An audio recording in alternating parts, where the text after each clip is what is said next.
Hello guys, നമ്മളിപ്പോൾ എത്തിയിരിക്കുന്നത് Thomas ലീഹായുടെ മലയാറ്റൂരിലേക്കുള്ള ഒരു സ്വാഗതത്തിൻ്റെ ബോർഡിൻ്റെ അടുത്താണ്. ഇത് മലയാറ്റൂർ പള്ളിയുടെ ഏകദേശം അടുത്ത അടിവാര ഭാഗത്തേക്ക് എത്തിയിരിക്കുന്നു. അതിനു മുന്നേ കാണുന്ന ഒരു പുഴയും മറ്റേ തടാകവും ഒരു സൈഡിൽ ഉണ്ട്. പിന്നെ കുളിക്കാൻ സൗകര്യമായിട്ടുള്ളൊരു ഭാഗവും ഇപ്പുറത്തുമുണ്ട്. അപ്പോൾ ഇത് കൊച്ചിയിൽ നിന്ന് ഏകദേശം 45 കിലോമീറ്റർ അകലെയുള്ള ഒരു സ്ഥലത്താണ് നമ്മൾ എത്തിയിരിക്കുന്നത്. മലയാറ്റൂർ തീർത്ഥാടന കേന്ദ്രം. ആകെ മൊത്തത്തിൽ കാണാൻ നല്ല പ്രകൃതി ഭംഗിയുള്ള ഒരു സ്ഥലമാണ്. ഒരു കുന്നിൻപുറത്തിലേക്കാണ് നാം എത്തിക്കുന്നത്. പൊന്നിൻ കുരിശ് മുത്തപ്പൻ്റെ അടുത്തേക്ക് ഒരുപാട് തീർത്ഥാടനത്തിനുള്ള ആളുകൾ ഇതിലേക്ക് നീങ്ങിക്കൊണ്ടിരിക്കുന്നു. ഇതാണ് ആ പള്ളിയുടെ ആ ഒരു മലയിലേക്ക് കയറുന്നതിൻ്റെ ആ ഒരു എൻട്രൻസ്. മുൻവശം അവിടെ നിന്ന് അല്പം സമയത്തേക്ക് ഈ ഒരു എൻട്രൻസ് ഭാഗം ഒന്ന് ഷൂട്ട് ചെയ്യാമെന്ന് കരുതി ഇതിലൂടെയാണ് ആ ഒരു കവാടത്തിലേക്ക് നമ്മൾ കയറേണ്ടത്. അപ്പുറവും ഇപ്പുറമൊക്കെ ആയിട്ട് ഒരുപാട് ഷോപ്സുകളും കാര്യങ്ങളൊക്കെ ഉണ്ട്. നമുക്ക് വേണ്ട സാധനങ്ങളൊക്കെ എന്തെങ്കിലുമൊക്കെ കഴിക്കാനോ അല്ല ഹോട്ടലുകളും കാര്യങ്ങളൊക്കെ ഈ ഭാഗത്തുണ്ട്. എന്നിട്ട് ഇത് കഴിഞ്ഞിട്ടാണ് നമ്മൾ മുകളിലേക്ക് കയറി പോകുന്നത്. ആളുകൾ പല തരത്തിലുള്ള എല്ലാ തരത്തിലുള്ള നാനാ ജാതിയിലുള്ള നാനാ മതത്തിലുള്ള ആളുകളും എല്ലാ നാനാ ഭാഷാ പ്രയോഗങ്ങളുള്ള ആളുകളും ഇവിടെ വരുന്നുണ്ട്. ഇതൊരു ഇൻ്റർനാഷണൽ ഒരു തീർത്ഥാടന കേന്ദ്രമായിട്ടാണ് മാർപ്പാപ്പ ഇതിനെ അംഗീകരിച്ചിട്ടുണ്ട്. അപ്പോൾ എല്ലാവരും ഈ മലയാറ്റൂർ മുത്തപ്പനെ കാണുവാനായിട്ട് വളരെ ആകാംക്ഷയോടെ വരുന്നു. ഒരുപാട് കാര്യങ്ങൾ സാധിച്ചു കിട്ടും എന്നുള്ള ഉറപ്പോടുകൂടിയാണ് ആളുകൾ ഇവിടം വരുന്നത്. ഇത് അപ്പുറവും ഇപ്പുറവും കാണുന്ന കുറേ കടകളും കാര്യങ്ങളുമാണ്. ആളുകൾ മെയിൻ മലയുടെ കുന്നിൻ്റെ ആ തുടക്ക ഭാഗത്തേക്ക് ഇങ്ങനെ പോയിക്കൊണ്ടിരിക്കുകയാണ്.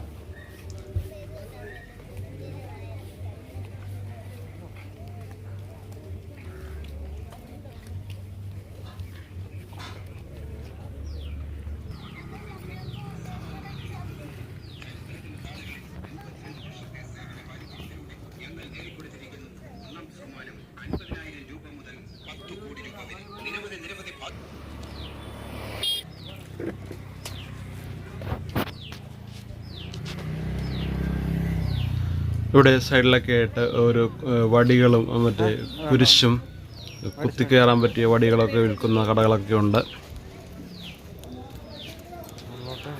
അവിടെയുള്ള ആളുകൾ ചോദിക്കുന്നുണ്ട്, എന്താ ഇതൊക്കെ എടുത്തോ, തിരിയൊക്കെ മേടിച്ചോ, മെഴുകുതിരി. ഇതൊരു ടീ ഷോപ്പാണ്. പിന്നെ ഇത് മല കയറുവാനായിട്ട് പോകുന്ന ആളുകൾ അതിന് മുമ്പിൽ എത്തിയതിന് ശേഷം നല്ലൊരു മലക്കയറ്റം ഉണ്ടാക്കുവാൻ വേണ്ടി പ്രാർത്ഥിക്കുകയാണ് മുത്തപ്പനോട്. ആ ഒരു പ്രദേശമാണിത്. ഇവിടെ പ്രാർത്ഥിച്ചിട്ടാണ് ഇവരെല്ലാവരും മല കയറുവാനായിട്ട് പോകുന്നത്.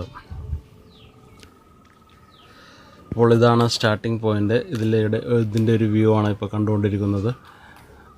പൊന്നിൻ കുരിശ് മുത്തപ്പ തോമസ് ലീഹ കേരളത്തിൽ വന്ന് സുവിശേഷ പ്രസംഗം നടത്തിയ അതിൻ്റെ ഓർമ്മയ്ക്കായി ആളുകൾ വരുന്നു.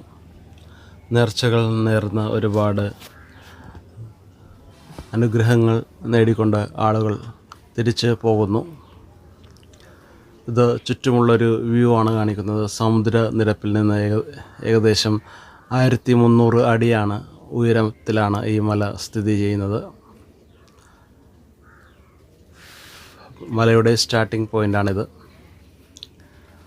മല സുഗമമായി കയറുവാനോ അതിനുശേഷം തിരികെ ആരോഗ്യകരമായിട്ട് തന്നെ അപകടങ്ങളൊന്നും കൂടാതെ തന്നെ തിരിച്ച് ഇറങ്ങുവാനുമുള്ള ഒരു അനുഗ്രഹത്തിന് വേണ്ടി പ്രാർത്ഥിക്കുന്നു. അത് ആ സൈഡിൽ പിന്നെ മല കയറി വരുന്നവർക്കൊരു ഉച്ചക്കഞ്ഞി എന്ന രീതിയിൽ അവിടെ കൊടുക്കുന്നുണ്ട്.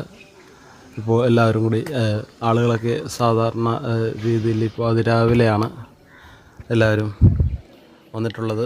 നല്ല ഈ 2024 ഈ മാസം വളരെയധികം ചൂടുള്ള മാസമാണെന്ന് നമുക്കറിയാം.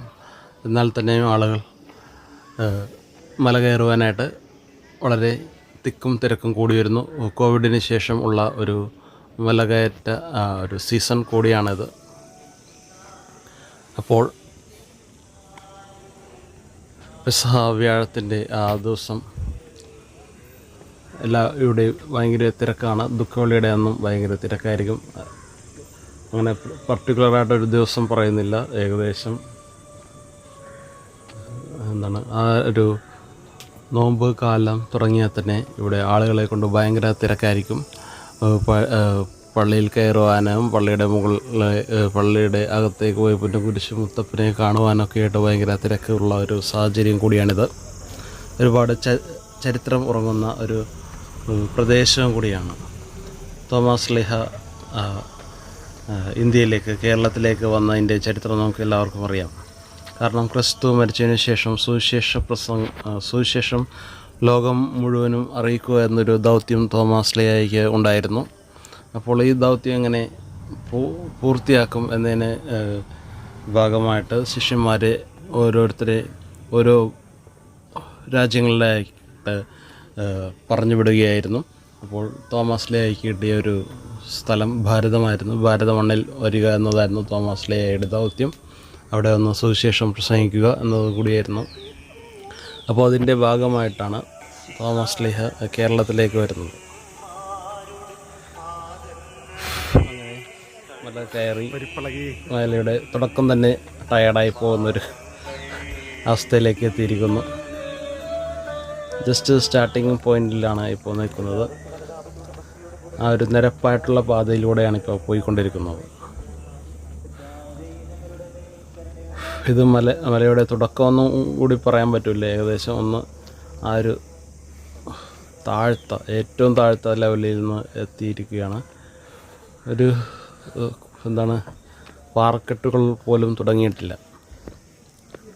ഇനി അങ്ങോട്ട് പോകും തോറും ഒരുപാട് കയറുവാൻ ഉണ്ട്. ഇത് ഏകദേശം തുടങ്ങിയെന്ന് തന്നെ നമുക്ക് പറയാം.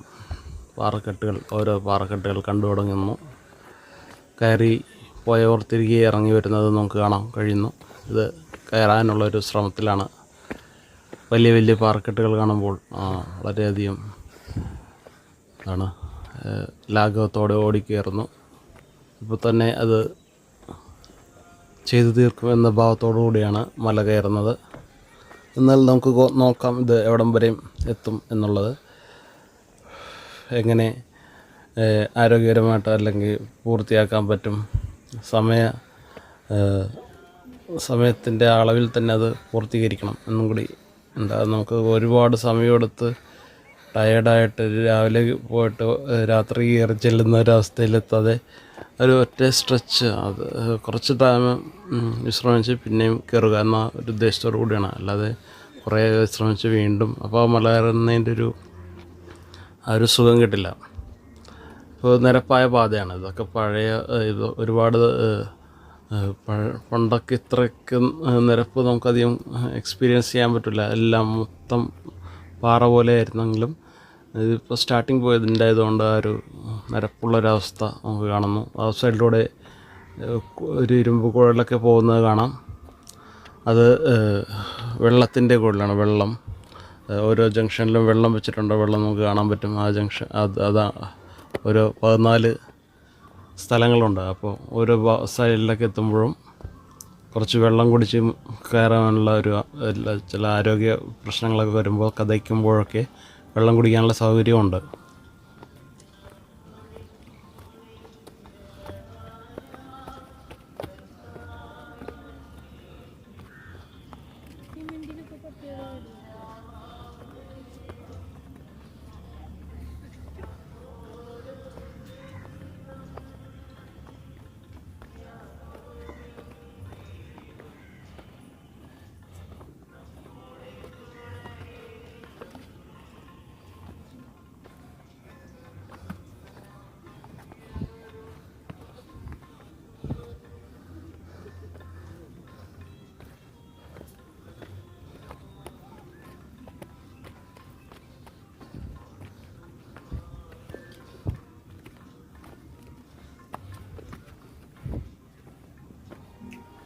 എല്ലായിടത്തും നല്ല കിണ്ണം കാച്ചിയ പാറക്കെട്ടുകളൊക്കെയാണ്.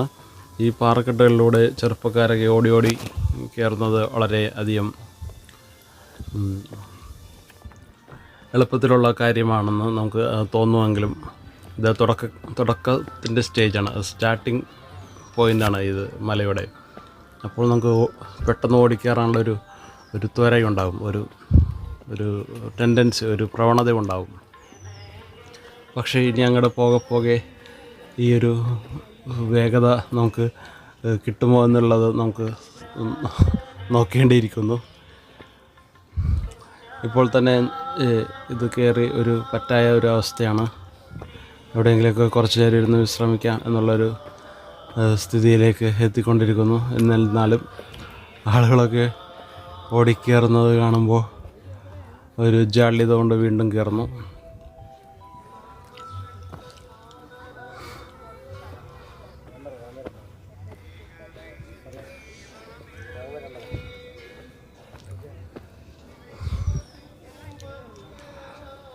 നമുക്കറിയാം തോമസ് ലീഹയുടെ കേരളത്തിൽ വരുന്നപ്പോൾ കേരളത്തിലെ ഇതുണ്ട്, ഇപ്പോൾ ടയർഡായിട്ടിരിക്കുകയാണ്.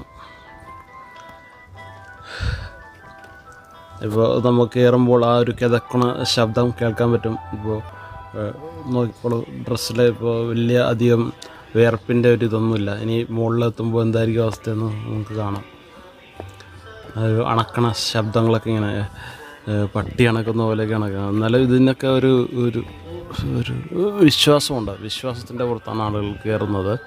ഈ വിശ്വാസമാണ് നമുക്ക് യുക്തിയേക്കാൾ മുകളിൽ നിൽക്കുന്ന ഈ വിശ്വാസത്തിൻ്റെ പുറത്താണ് ആളുകൾ ഒരുപാട് രോഗസൗഖ്യങ്ങൾ, മറ്റ് അത്ഭുതങ്ങളൊക്കെ നടക്കുന്ന ഒരു തീർത്ഥാടനം കൂടിയാണ് ഇന്ത്യയിലെ തന്നെ, കേരളത്തിലെ തന്നെ, ഏഷ്യയിലെ തന്നെ ഏറ്റവും വലിയ, ലോകത്തെങ്ങും ഇല്ലാത്തൊരു വലിയൊരു തീർത്ഥാടന കേന്ദ്രമാണ് തോമസ് ലീഹയുടെ പേരിൽ ഈ കേരളത്തിലെ മലയാറ്റൂരിലുള്ളത്. അപ്പോൾ അവിടെ വരുമ്പോൾ അതിൻ്റേതായിട്ടുള്ളൊരു അത്ഭുത പ്രവർത്തനങ്ങളൊക്കെ നടക്കുമെന്നുള്ളതിൽ സംശയമില്ല. ഒരുപാട് പേരുടെ അസുഖങ്ങൾ മാറുന്നു. പിന്നെ കയറുമ്പോൾ അവരൊരുപാട് ഒരു മന്ത്രോച്ചാരണം എന്ന രീതിയിൽ ഈ പൊന്നും കുരിശ് മുത്തപ്പ പൊന്മല കയറ്റം എന്നൊക്കെ പറഞ്ഞിട്ടാണ് കയറുന്നത്. അതിനൊക്കെ പിന്നിൽ ഓരോരോ ചരിത്ര സത്യങ്ങളും ഉണ്ട്, ഐതിഹ്യങ്ങളും ഉണ്ട്.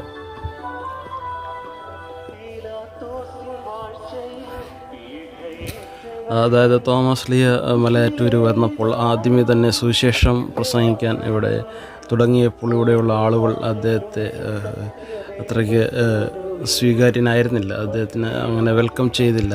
മറിച്ച് തിരിച്ച് അവർ അദ്ദേഹത്തെ ഓടിക്കുകയാണ് ചെയ്തത്. ഓടിക്കുകയെന്ന് വെച്ചാൽ അന്ന് ചെളിവാരിയൊക്കെ മേത്തെറിഞ്ഞ്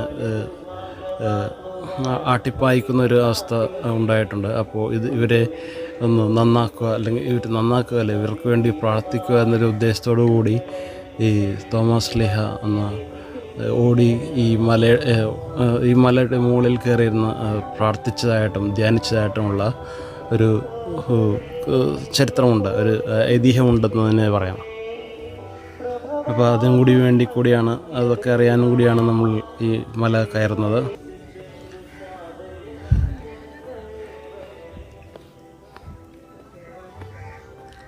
പെട്ടെന്ന് ടയേർഡാകും. ഒരുപാട് സമയമെടുത്ത് വേണം നമ്മൾ ഇതിലേക്ക് കയറാൻ.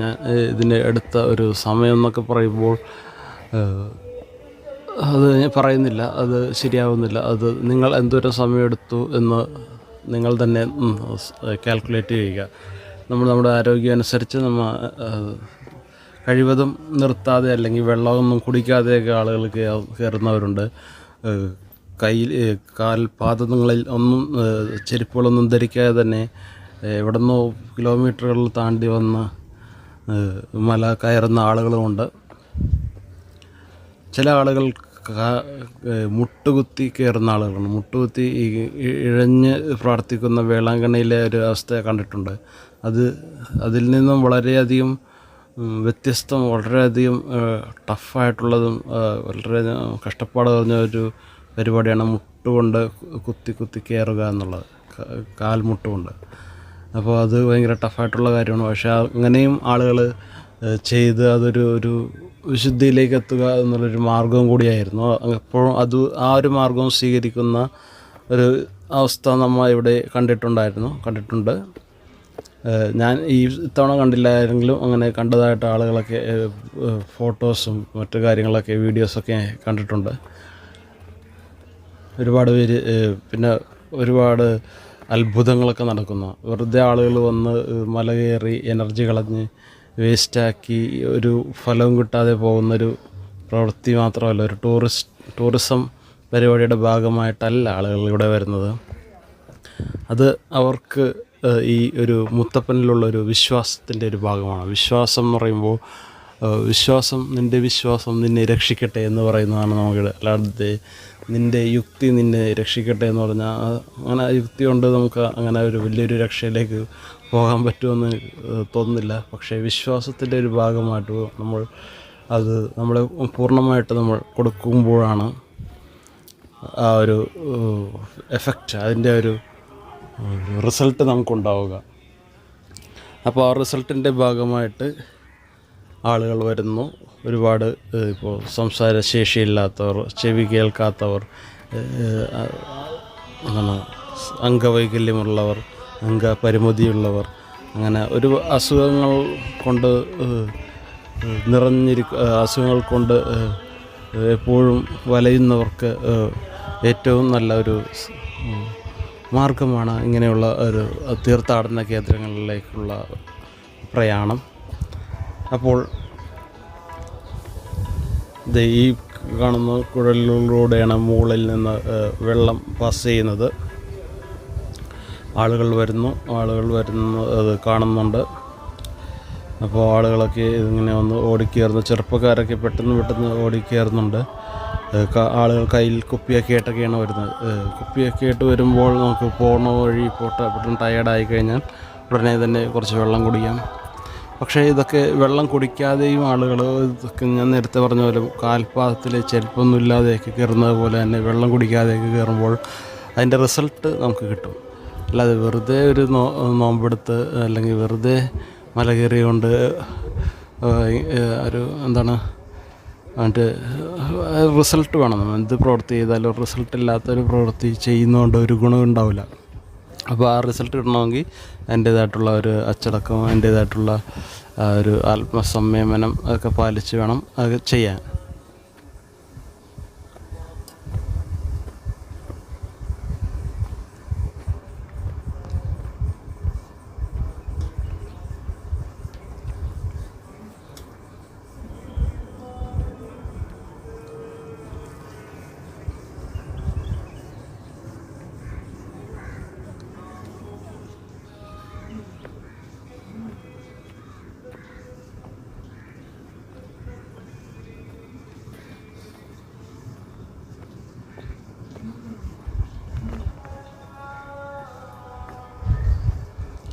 ചെറിയ കുട്ടികൾ മുതൽ വലിയ മുതിർന്ന പ്രായമുള്ള ആളുകൾ വരെ ഈ ഒരു തീർത്ഥാടന കേന്ദ്രത്തിലേക്ക് ഒഴുകി വരുന്നുണ്ട്. വളരെയധികം തിരക്കുള്ള ഒരു സീസൺ കൂടിയാണ് ഈ നോമ്പ് കാലഘട്ടം. ഇത് അതിരാവിലെയാണ്, ഏകദേശം 7:45 8 മണി ഈ സമയത്തായിട്ടാണ് വന്നിരിക്കുന്നത്. ഈ ദിവസങ്ങളിലൊക്കെ ഫുൾ ടൈം 24 മണിക്കൂറും ഈ നോമ്പ് കാലത്തിൻ്റെ ഭാഗമായിട്ട് 24 മണിക്കൂറും ആളുകൾക്ക് മല കയറുവാനുള്ള സാഹചര്യം ഇവിടെ ഒരുക്കിയിട്ടുണ്ട്. ചെറുപ്പത്തിലൊക്കെ ചെറുപ്പനാളിലൊക്കെ ഞാനൊക്കെ ഇവിടെ വന്നിട്ട് ഒരു ദിവസം രാത്രി വരെ രാവിലെ വൈകിട്ട് കയറും, മുകളിൽ രാത്രി അവിടെ പള്ളിയുടെ മല മുകളിലെത്തിയിട്ട് പിറ്റേ ദിവസം രാവിലെ ഇറങ്ങിയെന്ന ഒരു അനുഭവമൊക്കെ ഓർക്കുന്നു. ചെറുപ്പത്തിലെ അവിടെ പോയി കിടന്നുറങ്ങി കുറേ നേരം റെസ്റ്റ് ചെയ്തു, മല മുകളിലേക്ക് കയറി.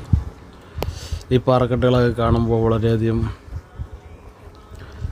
ഒരു ആത്മീയ ഒരു ഉണർവ് തരുന്നൊരു അനുഭവമാണ് എപ്പോഴും മലമുകളിൽ എപ്പോഴും ക്രിസ്തു എപ്പോഴും മലമുകളിൽ പോകുന്നത് പ്രാർത്ഥിക്കുവാനായിട്ടാണ്. പ്രാർത്ഥിക്കുവാൻ ഏറ്റവും നല്ലൊരു പ്രദേശം എന്ന് പറയുന്നത് മലകളാണ്, കുന്നിൻ മുകളിൽ ഉയർന്ന പ്രദേശത്ത് പോയി പ്രാർത്ഥിക്കുക. അപ്പോഴാണ് അതിൻ്റെ ഒരു ആത്മീയ സ്വർഗവുമായിട്ട് അടുത്ത് നിൽക്കുന്നൊരു ഭാഗം എന്ന് വേണം കരുതാൻ. വീഡിയോ അല്പം നീളമുണ്ടെങ്കിലും ഇത് സ്കിപ്പ് ചെയ്യാതെ കാണുന്നത് നമുക്ക് നല്ലൊരു പ്രചോദനം, ഒരു ആത്മീയ ഉണർവ് തരുന്ന ഒരു അനുഭവം നമുക്ക് ഉണ്ടാവുന്നതാണ്.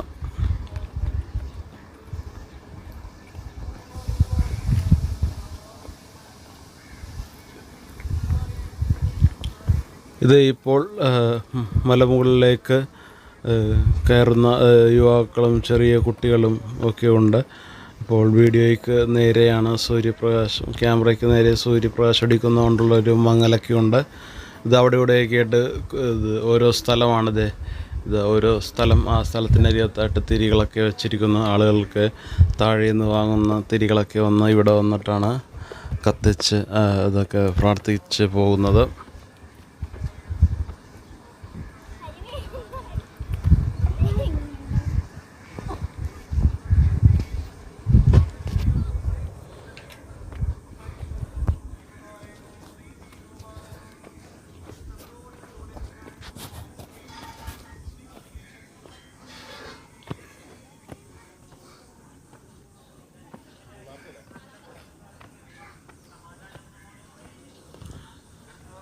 പണ്ടൊക്കെ പഴയ കാലങ്ങളിലൊക്കെ ഇവിടെ വരുമ്പോൾ ഈ മലകളൊക്കെ ഭയങ്കര അത് നമുക്ക് ആ ഒരു ഒറിജിനാലിറ്റി കുറച്ചുകൂടി ഫീൽ ചെയ്യുന്ന രീതിയിലുള്ള ഭയങ്കര വലിയ വലിയ പാറക്കെട്ടുകളും നമുക്ക് ഭയങ്കര ഡിഫിക്കൽട്ടായി, ഇത്രയ്ക്ക് എളുപ്പമായിരുന്നില്ല. ഓരോ കൊല്ലം പിടിച്ച് മുകളിലേക്ക് കയറേണ്ട ഒരു അവസ്ഥയായിരുന്നു. ഇപ്പോൾ അത്രയ്ക്ക് ആ ഒരു ഒരു സ്ലോപ്പുകളൊക്കെ കുറച്ചധികം കുറഞ്ഞിട്ടുണ്ടോ എന്ന് ഒരു സംശയമുണ്ട്. കാരണം കുറേ വർഷങ്ങളായിട്ട് ഇങ്ങനെ മഴയൊക്കെ പെയ്തുകൊണ്ടിരിക്കുമ്പോൾ പാറക്കെട്ടുകളിലേക്ക് സ്ഥാനം മാറുന്നു. അതൊക്കെ കുറച്ച് മണ്ണൊക്കെ താഴെ നിന്ന് മാറുമ്പോൾ കുറച്ചും കൂടി താഴ്ന്നു പോകുകയോ അങ്ങനെ എന്തൊക്കെയോ ഒക്കെ സംഭവിച്ചതിൻ്റെ ആ ഒരു ലെവലൊക്കെ കുറച്ചും കൂടി കുത്തനെയുള്ളൊരു അവസ്ഥ മാറിക്കൊണ്ടിരിക്കുന്നുണ്ട്. ഇടയ്ക്കൊക്കെ ചില ഒരു പ്രത്യേക ഭാഗങ്ങളിലാണ് ആ ഒരു കുത്തനെയുള്ളൊരു പാറക്കെട്ടുകൾ കാണുന്നത്. മറ്റു ഭാഗങ്ങളിലൊക്കെ അങ്ങനെ കാണുന്നതിപ്പോൾ കുറവാണ്. ഇപ്പോൾ നമുക്ക് ടയർഡായതിൻ്റെ അവസ്ഥ ഇപ്പോൾ വളരെയധികം ശോചനീയമായിട്ടുള്ള ഒരവസ്ഥയിലേക്ക് എത്തിയിരിക്കുന്നു. മുകളിൽ താഴോട്ട് നോക്കിയാൽ ഒരു അറ്റവുമില്ല, മുകളിലേക്ക് നോക്കിയാലും ഇല്ല. നടുക്ക് നിന്ന് പരിപ്പിളകിയ അവസ്ഥയിലായിട്ട് നിൽക്കുകയാണ്. ഇനി വീണ്ടും മുകളിലേക്ക് പോകാനുള്ള ഒരു ശ്രമത്തിൻ്റെ ഭാഗമായിട്ട് വീണ്ടും നടക്കുന്നു. ഒരുപാട് സമയം എടുത്തിട്ടാണ് ഇത് കയറിയത്. പക്ഷേ സമയം എടുക്കാതെ കയറുന്നവരുമുണ്ട്. ഒരു ജംഗ്ഷനിൽ നിന്ന് വെള്ളമൊക്കെ കുടിച്ച് കയറുന്നവരും ടയർഡാകുമ്പോൾ നമ്മൾ എങ്ങനെ വന്നാലും വെള്ളം കുടിക്കേണ്ട ഒരവസ്ഥയാണ്. ഇപ്പോഴത്തെ ആളുകൾക്ക് വലിയ ഒരു കപ്പാസിറ്റി കുറവൊക്കെ ഉള്ളതുകൊണ്ട് ആളുകളൊക്കെ പെട്ടെന്ന് വെള്ളമൊക്കെ കുടിച്ച് റെസ്റ്റ് എടുത്ത് പിന്നെയും വെള്ളം കുടിച്ച് പിന്നെയും റെസ്റ്റ് എടുത്ത് പിന്നെയും നടന്ന് പിന്നെയും കയറി പിന്നെയും റെസ്റ്റ് എടുത്ത് അങ്ങനെ ഒരുപാട് സമയം എടുത്തിട്ടൊക്കെയാണ് ആളുകൾ കയറുന്നത്. അതൊക്കെ ഒരു സ്റ്റൈൽ തന്നെ, ഓരോ കാലഘട്ടത്തിനനുസരിച്ച് ആളുകൾ മാറുന്നു. കാര്യം കുറ്റം പറയാനൊന്നും പറ്റുകയില്ല. ചില ഭാഗത്ത് വരുമ്പോൾ നിരപ്പായ സ്ഥലമാണ്. ആ ഒരു പ്രകൃതി ഭംഗി അപ്പുറവും ഇപ്പുറവും കാടുകളാണ്, കൊക്കയാണ് അപ്പുറം. ഇത് സ്ട്രെയിറ്റ് പാതയാണ്. ഈ 4 കിലോമീറ്റർ ഉണ്ട് ഈ മല തന്നെ. അപ്പുറത്തോട്ട് കൊക്കയും ഇപ്പുറത്തോട്ട് കൊക്കയും ഒക്കെയാണ്. പണ്ട് വന്യമൃഗങ്ങളൊക്കെ വാണിരുന്ന കാലത്താണ് ഈ തോമസ് ശ്ലീഹ ഈ ഭാഗത്തോട്ടൊക്കെ വരുന്നത്. അപ്പോൾ ഒരുപാട് ആനകളൊക്കെ വിഹരിച്ചിരുന്നൊരു ഏരിയ കൂടിയാണ്. ഇവിടെയൊക്കെ മുകളിലേക്കൊക്കെ കയറി വരും. അന്ന് മലവേടന്മാരൊക്കെ ഇഷ്ടംപോലെ ഉണ്ടായിരുന്നു. മലവേടന്മാർ ഇങ്ങനെ വേട്ടയ്ക്ക് ഇറങ്ങുന്ന ഒരു സമയം കൂടിയാണ് ആയിരുന്നു. അവരൊക്കെ ഇങ്ങനെ വരയാടുകളും മറ്റ് ആടുകളെയൊക്കെ വന്ന് പിടിക്കുകയും വരയാടുകളൊക്കെ ഇവിടെ ഉണ്ടായിരുന്ന ഒരു കാലഘട്ടം ഒക്കെയാണ്. ഇപ്പോഴതിനെയൊന്നും അധികം കാണാറില്ല. എന്നാലും ഞാൻ ഇത് ഇങ്ങനെ കയറുമ്പോൾ അപ്പുറമൊക്കെ എന്തോ ഒരു ടൈപ്പ് ജീവികളുടെ ശബ്ദങ്ങളൊക്കെ കേൾക്കാറുണ്ട്. ഒരു പ്രത്യേക കിളികളുടെ ശബ്ദവും ഇതുവരെ കേൾക്കാത്ത കിളികളുടെയൊക്കെ ശബ്ദങ്ങളും പിന്നെ ഓളയിടുന്ന ശബ്ദങ്ങളൊക്കെ കേൾക്കുന്നുണ്ട്. അതിപ്പോൾ ആൾ കൂടുന്തോറും ശബ്ദങ്ങളൊക്കെ കുറയും. അതിരാവിലെ രാത്രിയൊക്കെ ഇറങ്ങുമ്പോഴാണ് ഇതൊക്കെ നമുക്ക് ആസ്വദിക്കാൻ സാധിക്കുക. ഇപ്പോൾ ഒരു സൈഡിലൂടെ ഇങ്ങനെ പോയിക്കൊണ്ടിരിക്കുകയാണ്.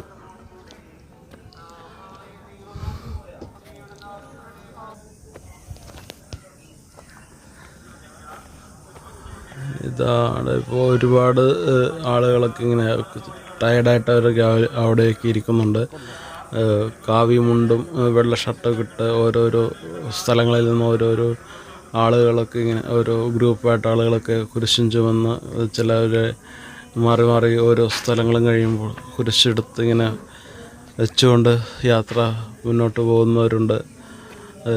ഓരോ മുകളിൽ ചെന്നിട്ട് അവർ കുരിശ് അവിടെ വെക്കുന്നു. ഇപ്പോൾ ആലപ്പുഴയിൽ നിന്നൊരു ടീമിനെ ഞാൻ കണ്ടു. പിന്നെ വൈപ്പിൻ ഭാഗത്തുനിന്ന് വന്ന കുറച്ച് പേരെയൊക്കെ ഉണ്ടായിരുന്നു. അങ്ങനെ ഇവരൊക്കെ ആ ഒരു മൂഡിലാണ്, ഇതിലാണ് പോയിക്കൊണ്ടിരിക്കുന്നത്.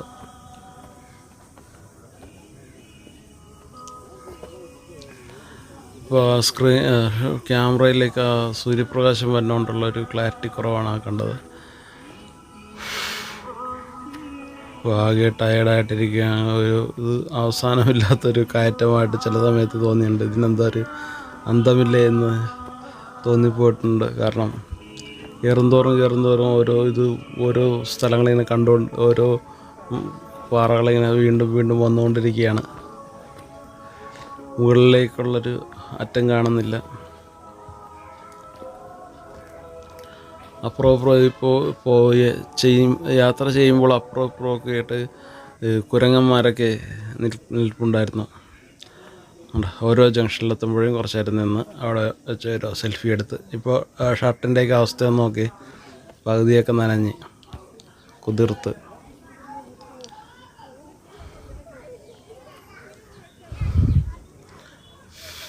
ചെറുപ്പക്കാരനാണെന്ന് കരുതി അങ്ങനെ എളുപ്പത്തിൽ കാര്യങ്ങളൊക്കെ സാധിക്കുമെന്ന് വെച്ചാൽ നടക്കുമൊന്നുമില്ല. അല്പം പണിയൊക്കെ എടുക്കേണ്ടി വരും. ഇതിപ്പോൾ ഏകദേശം മുകൾ ഭാഗത്ത് എത്തിയിട്ടുണ്ട്. ഇനി ഇവിടെ കുറച്ച് നേരം റിലാക്സ് ചെയ്യുന്നു.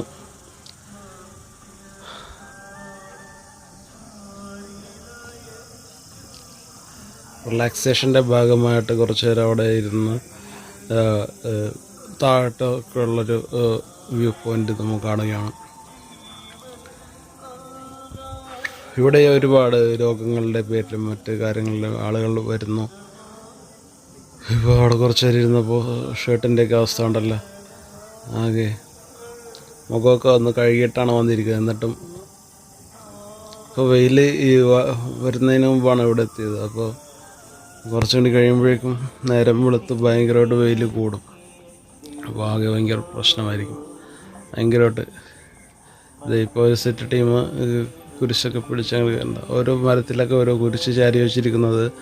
പണ്ട് വരുന്ന ടീമൊക്കെ ഓരോ ടീം ഗ്രൂപ്പായിട്ട് വരുന്നവർക്ക് അവരുടെ ആ കുരിശ് ഈ മരത്തിൽ ചാരി വയ്ക്കുകയാണ് ചെയ്യുന്നത്. പൊന്നിൻ കുരിശ് മുത്തപ്പ എന്ന് പറയുമ്പോൾ മുത്തപ്പന ഒരു വൃദ്ധൻ്റെ രൂപത്തിൽ തോമസ് ലീഹ ഇവിടെ പ്രത്യക്ഷപ്പെട്ട് ആളുകളുമായിട്ട് സംവദിക്കുന്നുവെന്ന് ഒരു വിശ്വാസമുണ്ട്. അതിൻ്റെ ഭാഗമായിട്ടാണ് ആൾക്കാർ മുത്തപ്പ എന്നെടുക്കുന്നത്. അപ്പോൾ ഏറ്റവും ടോപ്പിലെത്തിയപ്പോഴാണ് ഭയങ്കരമായിട്ട് ടയർഡായിപ്പോയി. കുറച്ച് മോരും വെള്ളം കുടിക്കാമല്ലോ എന്ന് തീരുമാനിച്ചു. ഉപ്പിട്ട മോരും വെള്ളം അല്പനേരം കുടിച്ച് റിലാക്സ് ചെയ്യും. റിലാക്സേഷൻ. അതിനുശേഷം അവിടെ നല്ല സ്റ്റെപ്പൊക്കെ നന്നായിട്ട് പണിതിട്ടുണ്ട്. മുകൾ ഭാഗത്തെത്തി മണ്ഡപത്തിൻ്റെ അടുത്തെത്തി. മണ്ഡപം അപ്പോൾ ഇനി നേരെ കയറാൻ പോകുന്നത് പുതിയ കാവിട്ട ആളുകളൊക്കെ ഒരു കുരിശൊക്കെ ഏതെങ്കിലും മരത്തിൽ ചാരി വെച്ചിട്ടുണ്ടായിരിക്കണം. അവർ വന്ന കാര്യത്തിനും പൂർത്തിയായിട്ട് അവർ ഇനി പ്രാർത്ഥിക്കാനുള്ള ഭാഗമായിട്ട് അവർ മുന്നോട്ട് പോകുന്നു. ഇതാണ് തോമസ് ലീഹായുടെ മണ്ഡപം. ഇത് കുറച്ചും കൂടി ഒന്ന് നവീകരിച്ച് സ്റ്റെപ്സൊക്കെ വന്നിട്ടുണ്ട്. പിന്നെ നല്ല രീതിയിൽ ഒരു ഡ്രസ് വർക്കൊക്കെ ചെയ്തിട്ടുണ്ട്. അപ്പോൾ ആളുകൾ അപ്പുറം ഇരുന്ന് ഒരു പ്രാർത്ഥനയൊക്കെ നടത്തുന്നു. അവിടെ വെച്ചും ഒരു സെൽഫി എടുക്കാം എന്നുള്ളൊരു തീരുമാനം.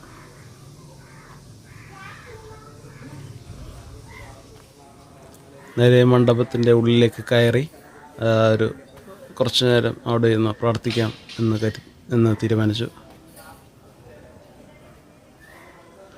കുറേ നാളായിട്ട് വിചാരിക്കുകയാണ് ഇവിടെ എങ്ങനെയൊന്ന് വരണമെന്ന്. പക്ഷേ ഞങ്ങളുടെ കറക്റ്റ് പ്രോപ്പറായിട്ടുള്ള ഒരു സമയം കിട്ടിയത് ഇപ്പോഴാണ്.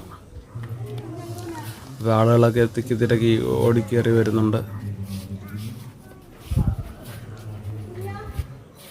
ഇതാണ് പൊന്നുംകുരിശ് മുത്തപ്പൻ. പൊന്നുംകുരിശ് മുത്തപ്പൻ്റെ ഒരു കാര്യം പറയുകയാണ്. അത് എന്താണെന്ന് വെച്ച് കഴിഞ്ഞാൽ, അത് നമുക്ക് ചെയ്യാൻ പറ്റുന്ന ഒരു കാര്യത്തിൻ്റെ ഭാഗമായിട്ട് നമുക്ക് ഇവിടെ ഒരു കാര്യം എന്താണെന്ന് വെച്ച് കഴിഞ്ഞാൽ, അത് പിന്നീടാണ് നമുക്ക് ഒരു നേർച്ചയുടെ ഭാഗമായിട്ട് അവിടേക്കാണ്. അതിന് ശേഷം അതിൻ്റെ മറ്റൊരു ഭാഗമായിട്ട് അവിടെ തന്നെ നിൽക്കുന്നു, നേർച്ചയിടുന്നു ആളുകൾ. അതിന് ശേഷം മണ്ഡപത്തിലിട്ട് നേർച്ചയിട്ടിട്ട് അതിന് ഒരു സന്നിധി പോലത്തെ ഒരു സ്ഥലമുണ്ട്. അവിടെ ഇരുന്ന് കുർബാന, അതായത് പുറത്തിരുന്നുള്ള ഒരു ബലി സന്നിധി, കുർബാന അർപ്പിക്കുന്ന ഒരു കാട് പോലത്തെ ഒരു സ്ഥലമാണ്. കാടല്ലൊരു മൈതാനം പോലെ, അവിടെ മരങ്ങളൊക്കെ ഉണ്ട്. പക്ഷേ ആ ഭാഗത്തിരുന്നാണ് കുർബാന അർപ്പിക്കുന്നത്. അപ്പോൾ ഇവിടെ ഇരുന്ന ആളുകൾ കുർബാന കാണുന്നു. അപ്പോൾ കുറച്ചും കൂടി ഫ്രണ്ടിലേക്ക് പോകുമ്പോൾ അവിടെ ഇരുന്നാണ് 2-3 അച്ഛന്മാരൊക്കെ വരുന്നുണ്ട്. അച്ഛന്മാരൊക്കെ ഇവിടെ സ്റ്റേ ചെയ്ത് താമസിക്കുകയാണ്. 365 ദിവസം കുർബാന ഉള്ളൊരു സ്ഥലമാണ്. ആളുകൾ ഇവിടെ വരുന്നുണ്ട്. അപ്പോൾ ആ നേരെ കാണുന്ന ആ സന്നിധിയാണ്, അവിടെയാണ് കുർബാന നടക്കുന്ന ഭാഗം. അവിടെ നിന്നാണ് കുർബാന കാണുന്നത്. അപ്പോൾ ആളുകളൊക്കെ ഇവിടെ ഇരുന്ന് കുർബാന കാണുന്നു.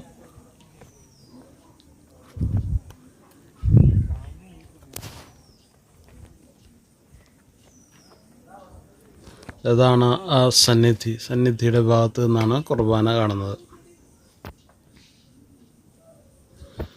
ഇപ്പോൾ കുർബാനയ്ക്ക് ശേഷം ഇപ്പോൾ ആൾത്താര അവിടെ ഒഴിഞ്ഞിരിക്കുകയാണ്.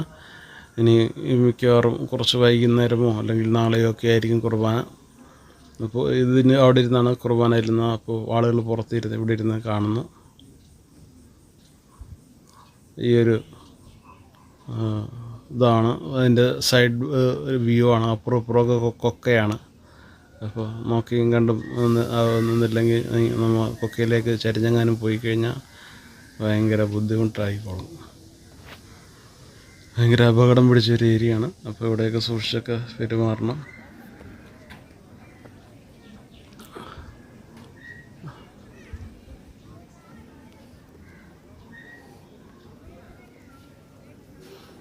അപ്പുറം ഇപ്പുറമൊക്കെ ആയിട്ട് ഇത് കണ്ടോ, ഇതൊരു സ്റ്റാളാണ്. സ്റ്റാളെന്ന് പറയുമ്പോൾ ഇങ്ങനെ കൊന്ത പോലത്തെ ഉള്ള ഒരു കൊന്ത, ജപമാ, ലോക്കറ്റുകൾ, ചെറിയ ചെറിയ കാശ് രൂപങ്ങൾ, തോമാസ് ലീഹയുടെ രൂപങ്ങൾ, കീ ചെയിൻസ്, ഇങ്ങനെയൊക്കെ വിൽക്കുന്ന ഒരു കടയിലേക്കാണ് വന്നത്.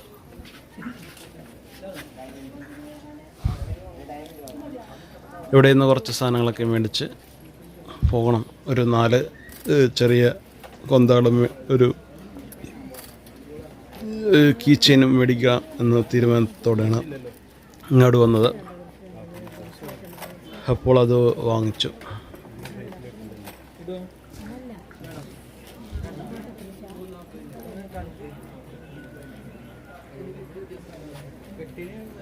ഇതാണ് മുകൾ ഭാഗം. ഇതൊക്കെ ഇവിടെ തന്നെ ആളുകളൊക്കെ കൊണ്ടുവന്ന് കൊടുക്കുകയാണ്. നമ്മൾ നേരത്തെ ഒരു കടയിൽ കണ്ടായിരുന്നു, മോരും വെള്ളം കുടിച്ച ഒരു കട നമുക്ക് ഓർമ്മ വരുന്നുണ്ട്. ആ മോരും വെള്ളം കുടിച്ച കടയിൽ തന്നെ പല പല സാധനങ്ങളൊക്കെ ഉണ്ട്. അവിടെ കുടിക്കാനുള്ള കോള പോലത്തെ വെള്ളങ്ങളും പിന്നെ മറ്റേ പോപ്കോൺ, കായ വറുത്ത്, അങ്ങനെയുള്ള കുറച്ച് സാധനങ്ങളൊക്കെ ഉണ്ട്. ഇതൊക്കെ കൊടുക്കുന്നത് നമ്മുടെ ബംഗാളീസാണ്. ബംഗാളി സഹോദരന്മാരാണ് ഇതൊക്കെ താഴെ നിന്ന് വലിച്ച് മുകളിലേക്ക് കയറ്റി അവിടെ കൊണ്ടുപോയി വെക്കുന്നത്. അപ്പോൾ അവർക്കും നമ്മൾ ഈ സമയത്ത് ഒരു ഓർക്കേണ്ടതുണ്ട്.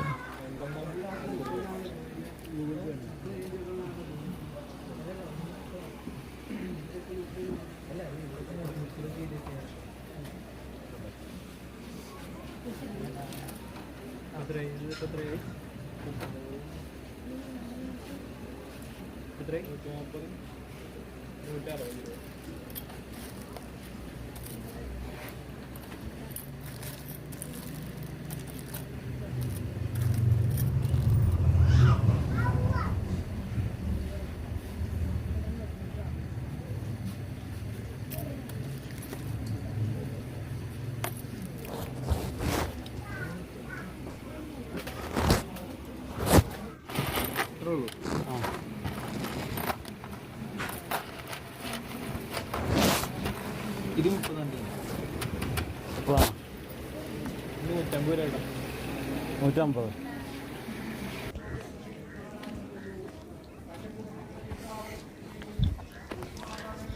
അങ്ങനെ കൊന്തയും മറ്റ് സാമഗ്രികളുമായിട്ട് മേടിച്ച് അവിടെ നിന്ന് നീങ്ങാം എന്ന് കരുതി മേടിച്ചിട്ട് ഇനി ഒരു വ്യൂ പോയിൻ്റ് സൈഡിലുള്ള ഒരു പോയിൻ്റ് നമുക്ക് കാണുന്നു. വൻ കൊക്കയാണ് അപ്പുറമൊക്കെ.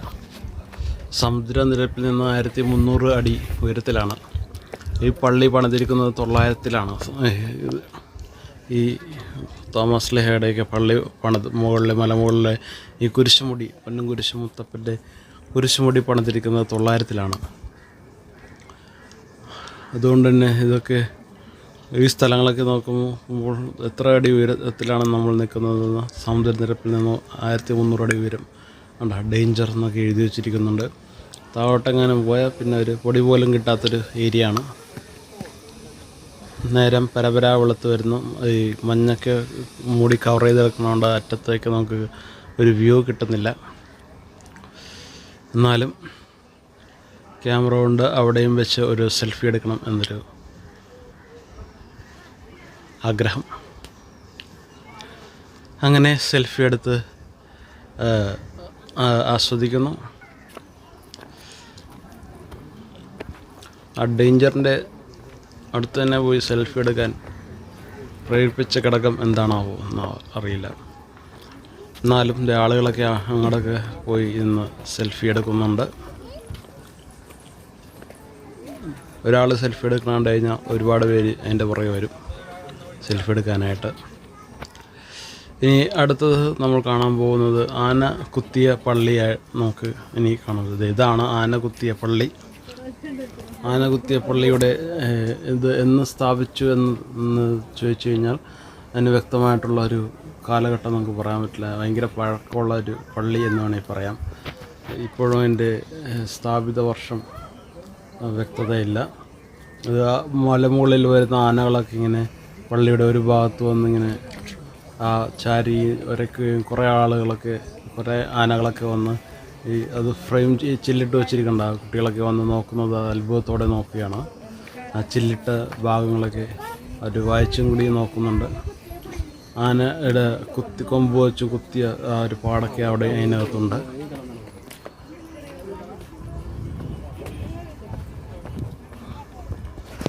ആന കുത്തിയ പള്ളി. ഇതിൽ ഒരുപാട് ആനകളുടെ ശല്യങ്ങളൊക്കെ ഉണ്ടായിരുന്നൊരു ഏരിയയാണിത്.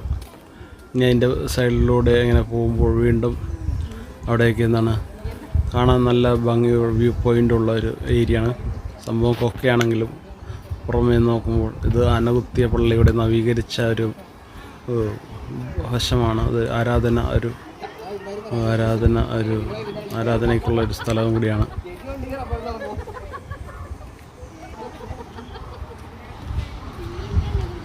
പള്ളിയുടെ അൾത്താര.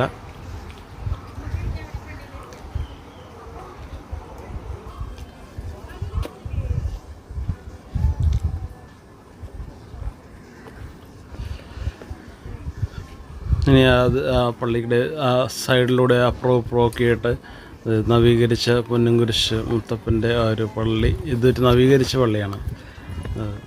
മുന്നേ ഉണ്ടായിരുന്നതല്ല എന്ന് തോന്നുന്നു. ഇതൊക്കെ കുറച്ചുകൂടി ബ്യൂട്ടിഫൈ ചെയ്തിട്ടുണ്ട്. ഇതാണ് നല്ലൊരു വ്യൂ പോയിൻ്റാണ്. താഴേക്കൊരു സ്റ്റെപ്പുകൾ പോകുന്നുണ്ട്. ആ സ്റ്റെപ്പ് പോയി ചെന്ന് എത്തുന്നത് എവിടേക്കാണ് എന്നുള്ളത് വളരെ അത്ഭുതകരമായിട്ടുള്ള മറ്റൊരു അത്ഭുതത്തിലേക്കാണ് നമ്മളെ നയിക്കുന്നത്. എന്താണതെന്ന് നോക്കിയാൽ നമുക്ക് മനസ്സിലാകും. അതിന് മുന്നായിട്ട് നമുക്ക് ഈ നവീകരിച്ച പള്ളിയിലേക്കൊന്ന് പോകാം. നല്ല ഓടൊക്കെ ഇട്ട് നല്ല ബ്യൂട്ടിഫൈ ചെയ്ത് വെച്ചിരിക്കുന്ന ഒരു പള്ളി. നിശബ്ദത പാലിക്കണം എന്നൊക്കെ ബോർഡൊക്കെ ഉണ്ടെങ്കിൽ പോലും അത്രയ്ക്ക് വലിയ നിശബ്ദത പാലിക്കുവാൻ ആളുകളെ കൊണ്ട് സാധിക്കുന്നില്ല എന്നുള്ളതാണ് സത്യം. ആളുകൾ അതിൻ്റെ അകത്ത് വന്നിരുന്ന് പ്രാർത്ഥിക്കുന്നു. ചെറിയ കുട്ടികൾ അടക്കം ഒരുപാട് പേരുണ്ട്.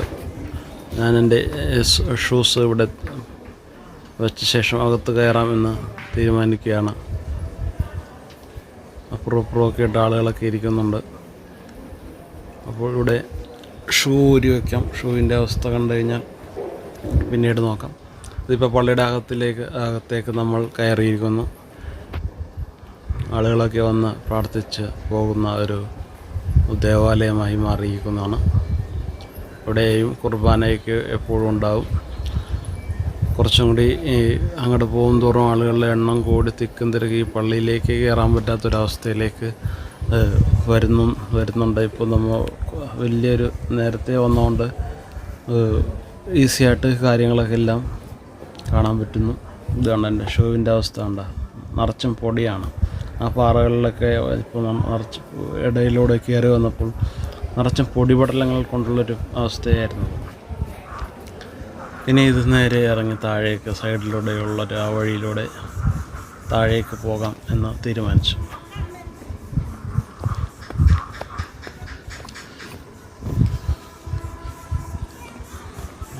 സൈഡിലൂടെ ഇനി നമ്മൾ നേരെ ചെന്നെത്തുന്നത് പൊന്നിൻ കുരിശ് മുത്തപ്പൻ്റെ ആ പൊന്നിൻ കുരിശ് കാണുവാനാണ്.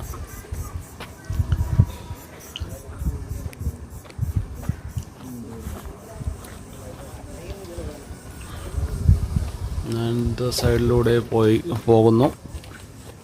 ഇതാണ് പൊന്നിൻ കുരിശ് മുത്തപ്പൻ്റെ ശരിയായിട്ടുള്ള എൻട്രൻസ്. അപ്പോൾ ഈ വഴിയിലൂടെ കയറി ഈ സ്റ്റെപ്സിലൂടെ കയറി ഇതാ പൊന്നിൻ കുരിശ് മുത്തപ്പൻ്റെ പൊന്നിൻ കുരിശ്.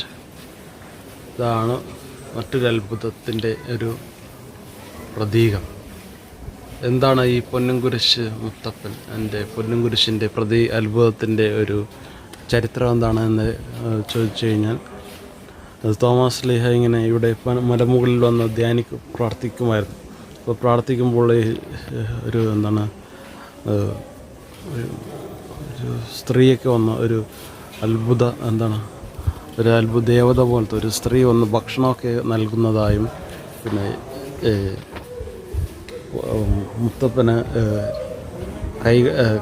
പ്രാർത്ഥിക്കുന്നതിൻ്റെ ഒരു ഭാഗമായിട്ട് കുരിശ് തൻ്റെ യേശുക്രിസ്തുവിൻ്റെ വിരലിട്ട അതേ വിരൽ വെച്ച് പാറപ്പുറത്ത് ഇങ്ങനെ കുരിശ് വരക്കുമായിരുന്നു, കുരിശടയാളം വരക്കുമായിരുന്നു.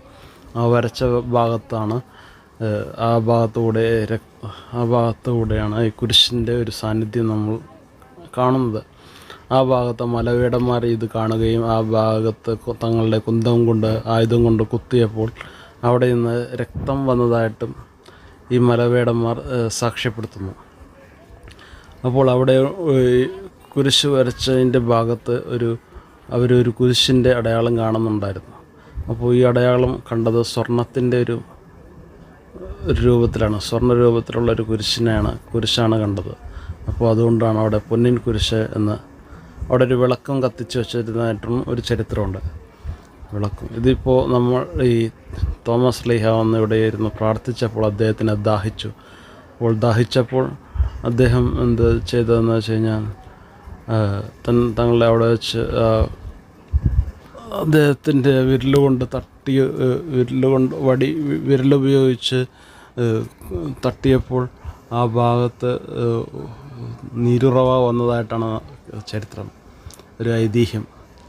അദ്ദേഹത്തിൻ്റെ നീരുറവ ആ ഭാഗത്ത് പ്രത്യക്ഷപ്പെട്ടു.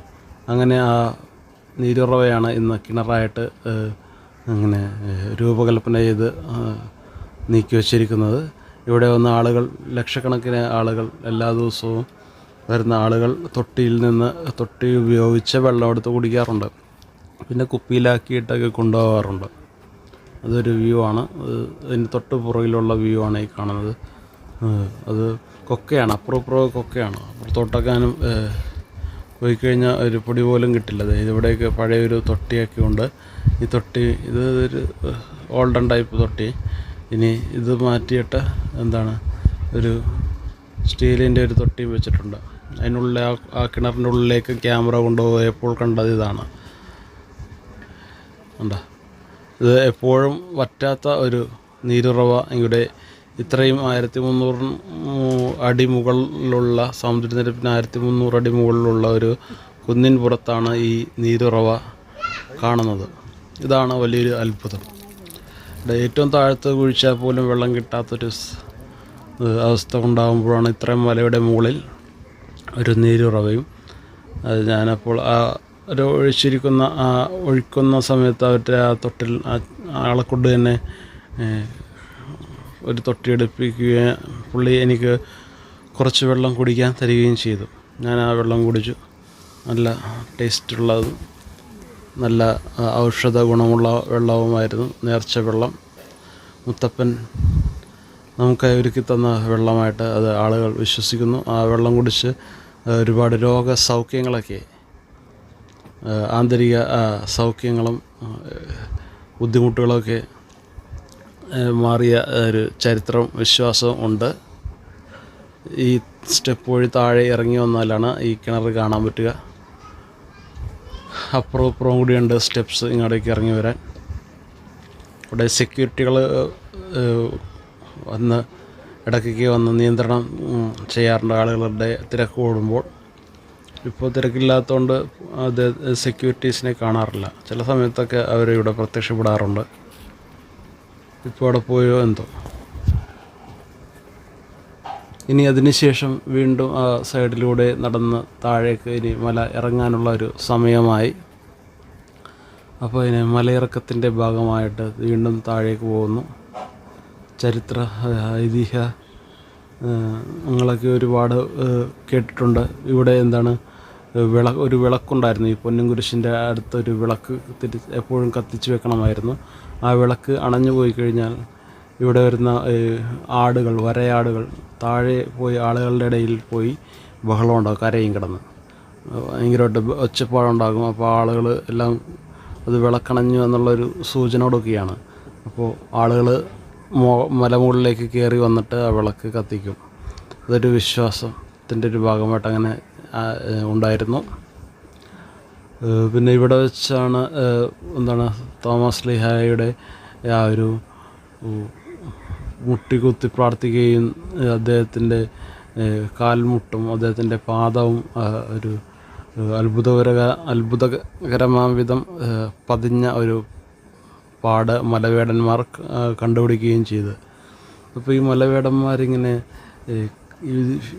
തോമസ് ശ്ലീഹായുടെ ആ മുട്ടുകുത്തി പ്രാർത്ഥിച്ച ആ മുട്ടിൻ്റെ അടയാളവും കാലിൻ്റെ പാദവും അവിടെ മുദ്രണം വന്നത് അവർ തിരിച്ചറിഞ്ഞു. അതിനുശേഷമാണ് അതൊക്കെ ഇപ്പോൾ കണ്ട ആ കൂടാരത്തിൻ്റെ ഉള്ളിലാണ് ആ ഭാഗം വച്ചിട്ടുള്ളത്. ഇതൊക്കെ ഈ സീസൺ ആയതുകൊണ്ടാണ്, ഇപ്പോൾ അതിരാവിലെ ആയതുകൊണ്ടാണ് ഇങ്ങനെ ആൾക്കാർ കുറച്ച് കുറവ് ആയിട്ട് നമുക്ക് തോന്നുന്നു. കുറച്ചും കൂടി കഴിയുന്തോറും ഇവിടെയൊന്നും നേരെ ചൊവ്വേ കാണാൻ പറ്റാത്ത രീതിയിലുള്ള അത്രയ്ക്ക് തിരക്ക് നമ്മൾ അനുഭവപ്പെടും. എനിക്കൊരു സാധനം കൂടി വാങ്ങുവാനായിട്ട് ഞാൻ പെട്ടെന്ന് ആണ് ഓർത്തത്.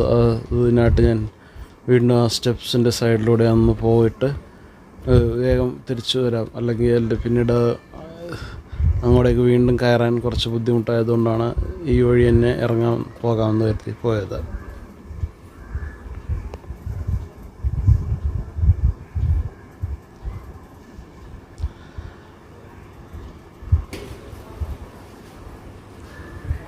അങ്ങനെ ആ ഒരു സ്റ്റാള് നോക്കിപ്പോൾ വെറൈറ്റി ആയിട്ടുള്ള എന്തോ സാധനം മേടിക്കാൻ വേണ്ടി പോയതാണ്. പക്ഷേ അവിടെ ഉദ്ദേശിച്ച സംഭവം ഉണ്ടായിരുന്നില്ല. മറിച്ച് അവിടെ കുറച്ച് എത്തിയപ്പോഴൊരു കുരങ്ങൻ ഇങ്ങനെ ഓടിച്ചാടി നടക്കുന്ന ഒരു കാഴ്ച കണ്ടു. അത് കുറച്ച് നേരം ഷൂട്ട് ചെയ്ത് വെച്ചിരിക്കുകയാണ്. അതേ കണ്ട ആ ഒരു ലൈൻ കമ്പിയിൽ തൂങ്ങിയിരിക്കുന്ന ആ ഒരു കുരങ്ങച്ചാര്, അത് കുറച്ച് നേരം ഷൂട്ട് ചെയ്തു. ആളുകളൊക്കെ സർവ്വസാധാരണമായതുകൊണ്ട് പ്രത്യേക മൈൻഡിങ് ഒന്നുമില്ല. പിന്നെ ഒരാളൊക്കെ ഇങ്ങനെ ഷൂട്ട് ചെയ്യുന്നുണ്ട് എന്നെപ്പോലെ തന്നെ.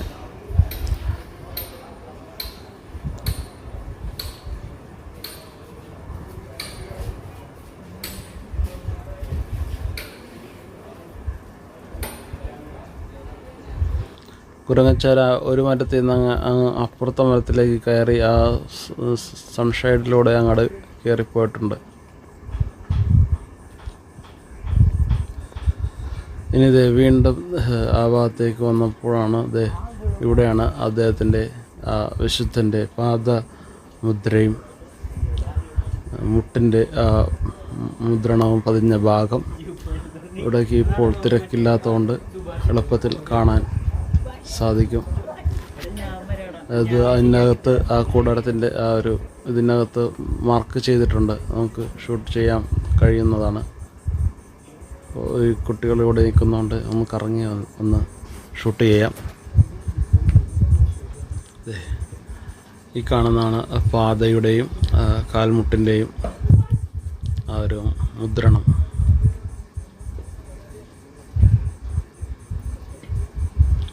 അതിൻ്റെ ഈ ചില്ലിൻ്റെ ഉള്ളിലൂടെ എത്രമാത്രം അത് ക്ലിയർ ആകുമെന്നറിയില്ല, എന്നാലും നമ്മുടെ നേത്രങ്ങൾ കൊണ്ട് അത് വ്യക്തമായിട്ട് കാണാൻ പറ്റും. ക്യാമറ കണ്ണുകളിലൂടെ എന്തോരം വ്യക്തതയുണ്ടെന്ന് പറയാൻ പറ്റത്തില്ല. ഇതാണ് അതിൻ്റെ സൈഡിലുള്ള മറ്റൊരു വ്യൂ.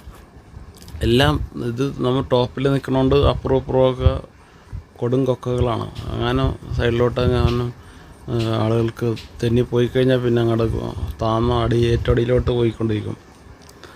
നമ്മൾ ഈ സുഭാഷ് പോയ പോലത്തെ ഒരവസ്ഥയിലായിരിക്കും. അതിനേലും ഡീപ്പറിലോട്ട് 1300 അടി താഴോട്ടൊക്കെ പോകും. അതാണ് സൂക്ഷിച്ചും കണ്ടും നിൽക്കേണ്ട ഒരു ഏരിയയും കൂടിയാണ് ഇവിടെയൊക്കെ വന്ന് ഒരു കുറച്ച് മുകളിലേക്ക് കയറ്റിയാണ് ആ ഒരു കമ്പി വേലി പണിതത്. നേരത്തെ കുറച്ചും കൂടി താഴെയായിരുന്നു കമ്പി വേലി ഇട്ടിരുന്നത്. കാരണം സ്ലോപ്പ് ആയതുകൊണ്ട് ഏറ്റവും താഴെ കമ്പി വേലി ഇട്ടാൽ അതും ചാടി അപ്പുറത്തോട്ട് പോകാൻ സാധ്യതയുള്ളതുകൊണ്ട് ഇപ്പോൾ കുറച്ചുകൂടി മുകളിലേക്കായിട്ടാണ് ആ ഒരു ബോർഡർ ലൈൻ കൊടുത്തിട്ട്. നല്ലൊരു ആംബിയൻസ് ഉള്ളതുകൊണ്ട് ഇവിടെ നിന്നും ഒരു സെൽഫി എടുക്കാം എന്ന ദുരാഗ്രഹം വീണ്ടും ഉണ്ടായി. എന്താ ചെയ്യുക, ചെറുപ്പം. അങ്ങനെ അവിടെ നിന്ന് സെൽഫി എടുത്ത് ആഘോഷിക്കുന്നു.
അങ്ങകലെയായിട്ട് ഒരുപാട് കാഴ്ചകളൊക്കെ കാണാൻ വളരെ മനോഹാരിത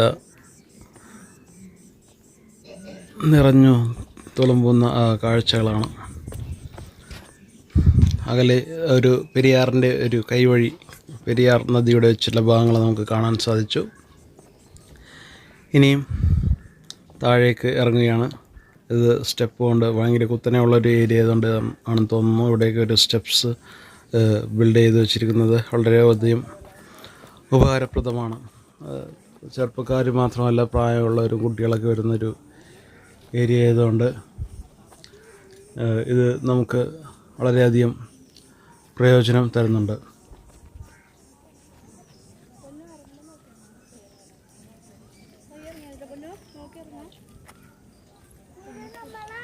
ഇനി അങ്ങോട്ട് ഇറക്കമാണ്. ഇറക്കത്തിൽ ഒരുപാട് എളുപ്പത്തിൽ കയറിയതിലും അത് കുറച്ച് സുഖമാണ് ഇറക്കം എന്ന് നമുക്ക് തോന്നാം. പക്ഷേ അത്ര എനർജി വേണ്ടി വരുന്നില്ല. എങ്കിലും ഇറക്കമാണ് കൂടുതലും അപകട സാധ്യതയുള്ള ഒരു പ്രക്രിയ. കാരണം ഇറങ്ങുമ്പോൾ നമ്മൾ വിചാരിക്കും അവിടെ സ്ലോപ്പാണെന്ന്, അല്ലെങ്കിൽ അവിടെ നിരപ്പാണെന്ന് കരുതി നമ്മൾ ഓടിയിറങ്ങും. പക്ഷേ അത് നിരപ്പായിരിക്കില്ല, അത് വീണ്ടും സ്ലോപ്പായിരിക്കും. അത് വീണ്ടും നമുക്ക് ഓട്ടത്തിൻ്റെ വേഗത കൂട്ടിത്തരും. നമുക്ക് നമ്മുടെ ബോഡിയെ നമുക്ക് കൺട്രോൾ ചെയ്യാൻ പറ്റാത്ത രീതിയിൽ നമ്മൾ അങ്ങോട്ട് താഴോട്ട് പോയിക്കൊണ്ടിരിക്കും. പിന്നെ നേരെ ചെന്ന് തലയിടിക്കുന്ന വല്ല പാർക്കെട്ടുകളിലോ അങ്ങനെ സംഭവങ്ങളിലൊക്കെ ആയിരിക്കും. കണ്ടോ, ഈ സമയവും ആളുകളൊക്കെ കയറി പോകുന്നുണ്ട്. കുറച്ച് പേര് അവിടെ ഇരുന്ന് റിലാക്സ് ചെയ്യുന്നു, റെസ്റ്റ് എടുക്കുന്നു. അപ്പുറം ഇപ്പുറമൊക്കെ കടകളും സ്റ്റാളുകളൊക്കെ ഉണ്ട്. ആളുകൾക്ക് ഫ്രൂട്ടിയോ പോപ്കോണോ ഐസ്ക്രീംസോ എന്തെങ്കിലുമൊക്കെ വാങ്ങി ഒന്ന് അല്പം ആശ്വാസം കണ്ടെത്താനുള്ളൊരു പള്ളിവക സ്റ്റോളുകൾ 2-3 എണ്ണം അവിടെ ഇവിടെയൊക്കെ ആയിട്ടുണ്ട്. വൃദ്ധരായിട്ടുള്ള ആളുകളൊക്കെ ഇത് കഴിഞ്ഞ് ഈ മല കയറ്റം കഴിഞ്ഞ് ഇറങ്ങി പോകുന്നൊരു അവസ്ഥയാണ് ഇപ്പോൾ കണ്ടുകൊണ്ടിരിക്കുന്നത്. ഇപ്പോൾ ആ ഒരു 10 മണിയൊക്കെ ആയിട്ടുണ്ട്. ഏകദേശം വെയിലൊക്കെ വന്ന് തുടങ്ങിയിട്ടുണ്ട്. 11 മണിയൊക്കെ ആയി. വെയിലെന്ന് പറഞ്ഞാൽ ഇപ്പോഴത്തെ വെയിലറിയാലോ, ആ ഒരു തണുപ്പൊക്കെ കൂളിംഗ് എല്ലാം മാറി ഒരു ഹോട്ട് സീസണിലോട്ട് ഹോട്ട് അവസ്ഥയിലേക്ക് വന്നുകൊണ്ടിരിക്കണേ. ചൂട് വെറുതെ സൂര്യൻ അസ്തമിച്ചാൽ പോലും ചൂട് മാറാത്തൊരു അവസ്ഥയാണ് ഇപ്പോൾ കേരളത്തിലുണ്ടായിട്ടുള്ളത്. ഈ 2024 അവസ്ഥയാണ്. അപ്പോൾ ആ ഒരു ചൂടിലേക്ക് ആളുകളൊക്കെ വരുമ്പോൾ അവിടെ ഇവിടെയൊക്കെ ഉള്ള ആ ഒരു പള്ളിവക സ്റ്റോൾ വളരെയധികം ആശ്വാസം തരുന്നുണ്ട്. പിന്നെ ഈ സ്റ്റോളിലേക്കുള്ള സാധനങ്ങളൊക്കെ നേരത്തെ ഞാൻ പറഞ്ഞാണ് കൊണ്ടുവന്ന് തരുന്നത് ബംഗാളി സഹോദരങ്ങളാണ്. അപ്പോൾ അവരുടെയൊക്കെ വളരെയധികം കഷ്ടപ്പാടാണ്. നേരത്തെ ഒരു ചേട്ടൻ തലയിൽ എന്തോ ഒരു ചുവടിൻ്റെ മുകളിലോട്ട് കയറുന്നുണ്ട്. അത് ഈ കടകളിലേക്ക് കൊണ്ടുവരുന്ന വെള്ളവും മറ്റ് സാധനങ്ങളൊക്കെയാണ്. ഇതിനൊക്കെ ആകെ ഇങ്ങനെ ഈ മല കയറി കൊണ്ടുവരണം എന്നുള്ളൊരു ഒറ്റൊരു മാർഗ്ഗമേ ഉള്ളൂ. വേറെ മാർഗ്ഗമില്ലാത്തതുകൊണ്ട് കുറച്ച് ബുദ്ധിമുട്ടാണ്. പിന്നെ കടകളിലാണെങ്കിൽ നല്ല തണുപ്പോട് കൂടിയുള്ള സാധനങ്ങൾ കിട്ടാൻ സാധ്യതയും കുറവാണ്. അവിടെ AC-യും അല്ലെ ഫ്രിഡ്ജും എല്ലാം അത്രയ്ക്ക് വലിയ കൂളിങ് ഉണ്ടാവില്ല. കാരണം അതൊക്കെ പ്രത്യേക ഒരു വോൾട്ടേജിൽ പ്രവർത്തിക്കുന്നൊരു കറണ്ടൊക്കെ കുറച്ച് കറണ്ടാണ് അവിടെ ഉപയോഗിക്കാൻ വരികയുള്ളൂ. അതുകൊണ്ട് വോൾട്ടേജിന് കുറച്ച് കുറവുണ്ട്. അതുകൊണ്ട് തന്നെ നല്ല കൂളായിട്ടുള്ള വെള്ളവും നല്ല കൂളായിട്ടുള്ള കോളകളും മറ്റ് സാധനങ്ങളും കിട്ടില്ല. ആകെ നമുക്ക് ഐസ്ക്രീമിന് മാത്രം കുറച്ച് ഗ്യാരണ്ടി പറയാൻ സാധിക്കുകയുള്ളൂ. അതുകൊണ്ട് അത് നിറച്ച് വെച്ചിട്ടുണ്ടാവും ആ ഒരു റെഫ്രിജറേറ്റർ. അതുകൊണ്ട് തന്നെ ഇത് മറ്റ് വെള്ളങ്ങളൊന്നും വെക്കാനുള്ള സ്പേസും കുറവായിരിക്കും. അതുകൊണ്ട് തണുത്ത വെള്ളം പ്രതീക്ഷിച്ച് പോകുന്നവർക്ക് തണുത്ത വെള്ളം കിട്ടണമെന്ന് നിർബന്ധമില്ല.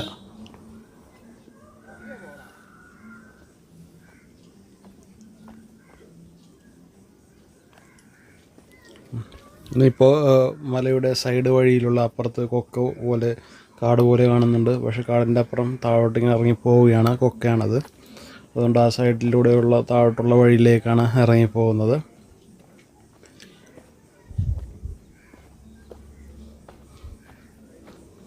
അപ്പോൾ സൈഡിലൂടെ വഴിയിലൂടെ ഇറങ്ങി പോയിക്കൊണ്ടിരിക്കുകയാണ്.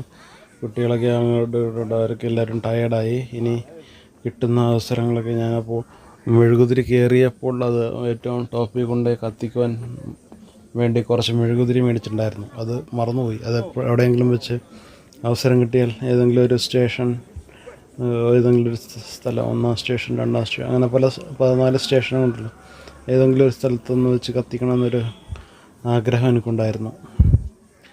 അപ്പോൾ അത് നോക്കിയപ്പോഴാണ് ഒരു നല്ലൊരു മെഴുകുതിരി കത്തിക്കാൻ പറ്റിയൊരു സ്ഥലം.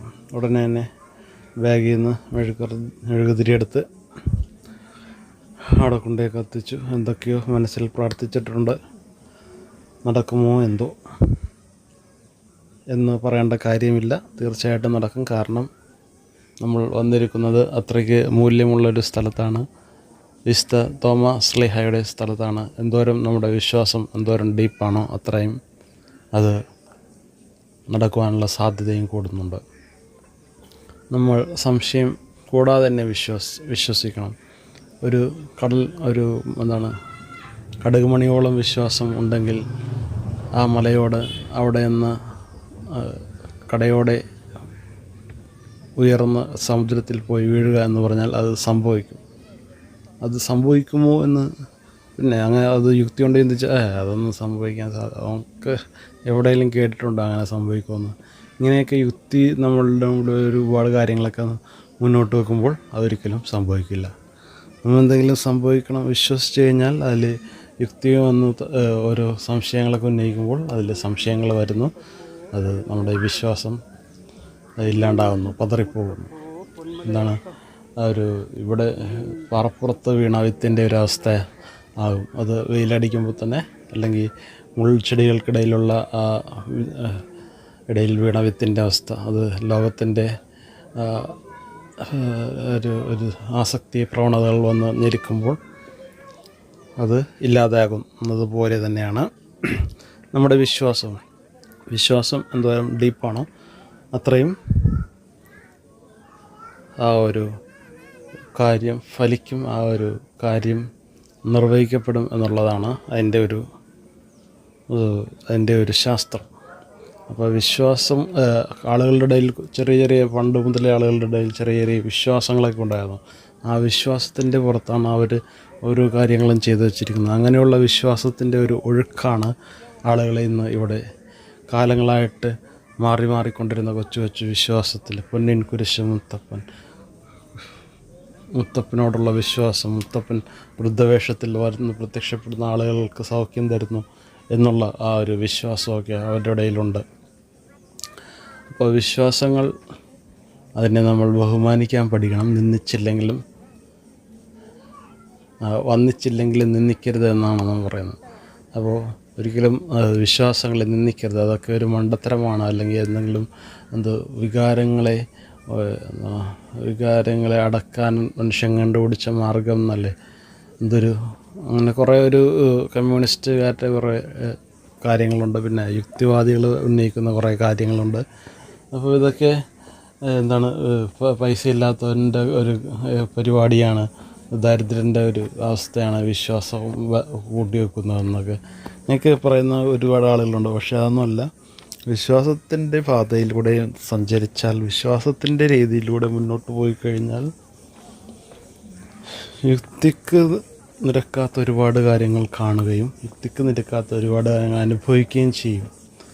അപ്പോൾ നമ്മുടെ യുക്തി വെറും യുക്തി മാത്രമാണ്. അത് എവിടെയെങ്കിലും ലോക്കത്തിൽ വെക്കേണ്ട ഒരു കാര്യമായിട്ട് ചിലപ്പോൾ നമുക്കന്ന് തോന്നുന്നു പോകും. യുക്തി ഉണ്ടായിട്ടൊന്നും ഒരു പ്രയോജനം ഇല്ല എന്നൊരു അവസ്ഥയിലേക്ക് നമ്മൾ ചിലപ്പോൾ വരും. കാരണം വിശ്വാസത്തിന് മുകളിലാണ് യുക്തി എന്ന് ചിന്തിക്കുന്നത് വിഡ്ഢിത്തമാണ്. യഥാർത്ഥത്തിൽ യുക്തിക്കും പല അടി മുകളിലാണ് വിശ്വാസം വരുന്നത്.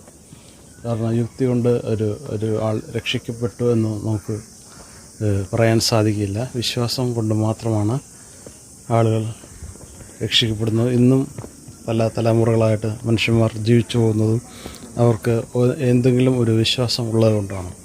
അപ്പോൾ വിശ്വാസത്തെ എപ്പോഴും വന്നിച്ചില്ലെങ്കിലും നിന്ദിക്കരുത് എന്ന ഒരു അഭിപ്രായം ഈ ഒരു അവസരത്തിൽ മുന്നോട്ട് വയ്ക്കുകയും കൂടി ചെയ്യുന്നുണ്ട്.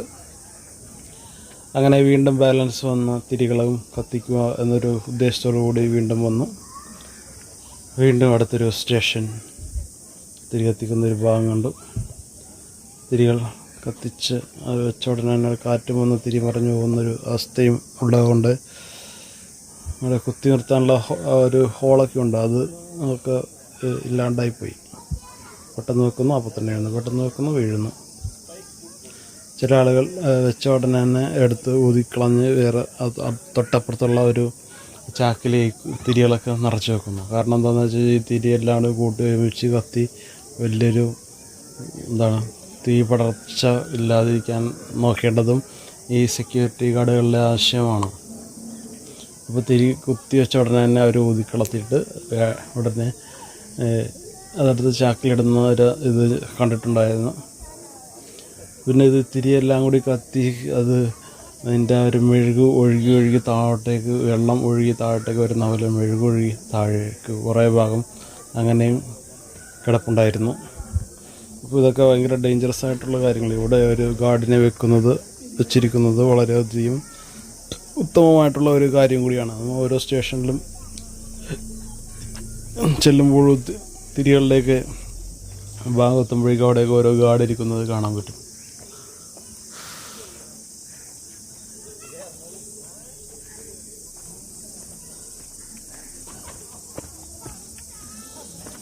അങ്ങനെ നടന്ന് താഴേക്ക് എത്താറായി.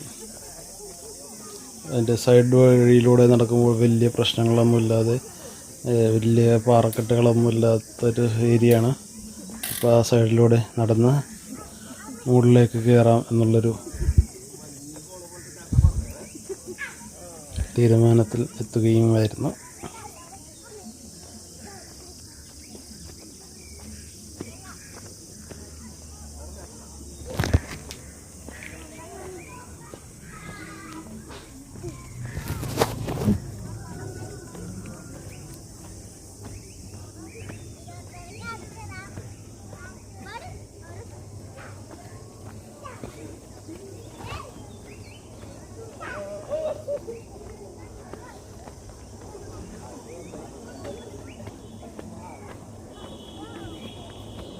നല്ല കുട്ടികളൊക്കെ ഓടി ചാടി ഇറങ്ങിയാണ്. അപ്പോൾ ഇത് ഇങ്ങനെ ഇറങ്ങുന്ന സമയത്ത് ഓടി ഇറങ്ങുമ്പോൾ ഒരു ഡേഞ്ചറുണ്ട്. കാരണം നമുക്ക് കാണുമ്പോൾ നിരപ്പുള്ള ഭാഗമുണ്ട്, ചാടി ഇറങ്ങാലോ എന്നൊരു തോന്നൽ വരും. പക്ഷേ അവിടെ നിരപ്പായിരിക്കില്ല, അവിടെ വീണ്ടും സ്ലോപ്പായിരിക്കും. അപ്പോൾ അങ്ങനെ എന്തെങ്കിലുമൊക്കെ ഒരു അപകടത്തിനുള്ള സാധ്യത ഇറങ്ങുമ്പോൾ ഉണ്ടാകുന്നുണ്ട്. അത് പ്രത്യേകം ശ്രദ്ധിക്കേണ്ടതാണ്.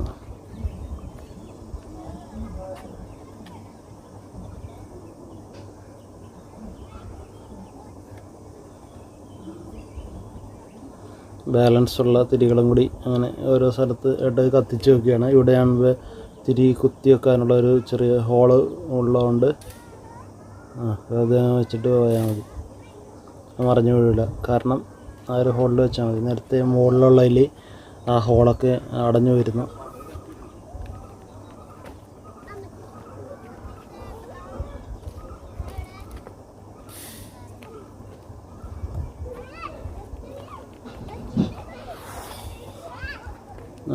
ഇവിടെ 2-3 പിള്ളേരൊക്കെ നല്ല ഹാപ്പിയായിട്ട്, ചെറിയ പിള്ളേർ ഇത് ചാടി ഓടി ഇറങ്ങുന്നുണ്ട്.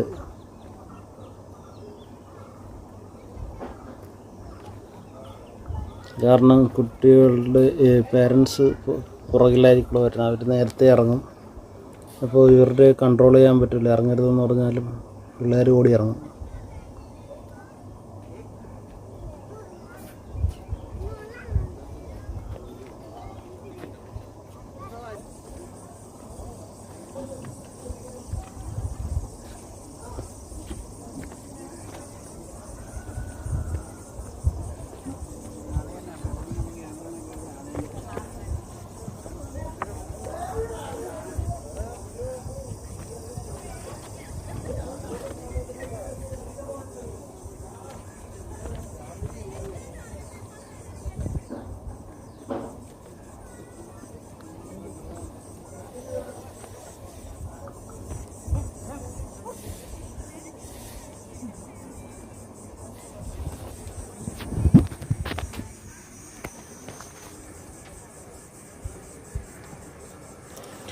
ഇടയ്ക്കൊക്കെ മരങ്ങളിലൊക്കെ ആയിട്ട് കുരങ്ങന്മാരൊക്കെ പ്രത്യക്ഷപ്പെടാറുണ്ട്. അപ്പുറം ഇപ്പുറമൊക്കെ കുരങ്ങന്മാരൊക്കെ ഉണ്ട്. ഇതിനെയൊക്കെ നോക്കി നിന്ന് കഴിഞ്ഞാൽ വീണ്ടും പല പല അഭ്യാസങ്ങൾ മരത്തിൻ്റെ ചില്ലകളിൽ ഇരുന്നുകൊണ്ട് കാണിക്കുന്നുണ്ട്.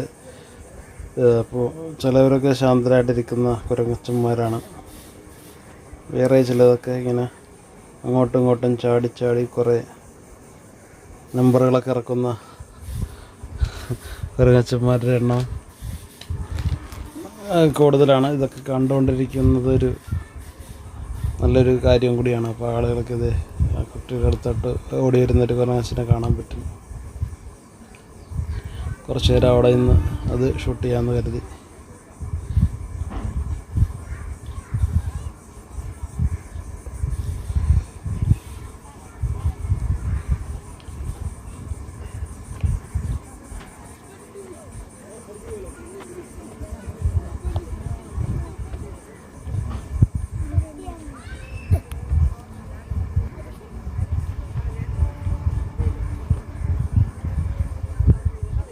ഇവിടേക്ക് ഓരോ ഗാർഡുകളൊക്കെ അപ്പുറമൊക്കെ ഉണ്ട്. ഇതൊക്കെ ഡേഞ്ചറസ് ആയിട്ടുള്ള ഏരിയകളാണ്. സൈഡിലോട്ടൊക്കെ പോയി കഴിഞ്ഞാൽ താഴോട്ടൊക്കെ വളരെയധികം അഗാധ ഗർത്തങ്ങളൊക്കെയാണ്. അപ്പോൾ നോക്കിയും കണ്ട് സഞ്ചരിച്ചില്ലെങ്കിൽ ഭയങ്കര ബുദ്ധിമുട്ടുണ്ടാകും. ചില ആളുകൾ ചെറിയ ചെറിയ കല്ലുകളും ഒക്കെ ആയിട്ട് ഒക്കെ ഓരോരുത്തരുടെ വിശ്വാസമാണ്. ചെറിയ കല്ലുകൾ, ചെറിയ കുരിശുകൾ ഒക്കെ ആയിട്ട് ചുവന്നുകൊണ്ട് മല കയറുന്നവരൊക്കെ ഉണ്ട്.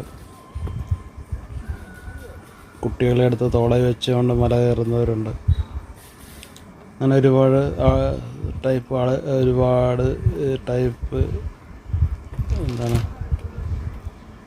വിശ്വാസ പ്രതീകങ്ങളെ നമുക്ക് ഇവിടെ കാണാൻ പറ്റും. ഇതെല്ലാം ഒരു ദണ്ഡവിമോചനമാണ്. ഏറ്റവും മാർപ്പാപ്പ അംഗീകരിച്ച ഒരു ഇൻ്റർനാഷണൽ ഒരു തീർത്ഥാടന കേന്ദ്രവും കൂടിയാണ് മലയാറ്റൂർ മല. അപ്പം ഇതിൻ്റെ അടിസ്ഥാനത്തിൽ ഈ മല കയറി മുകളിലെ പള്ളിയിൽ പോയി പ്രാർത്ഥിച്ചു കഴിഞ്ഞാൽ അയാൾക്ക് പൂർണ്ണ ദണ്ഡ വിമോചനം ലഭിക്കുമെന്നുള്ളൊരു കാര്യം മാർപ്പാപ്പ ഉറപ്പാക്കിയിട്ടുണ്ടായിരുന്നു.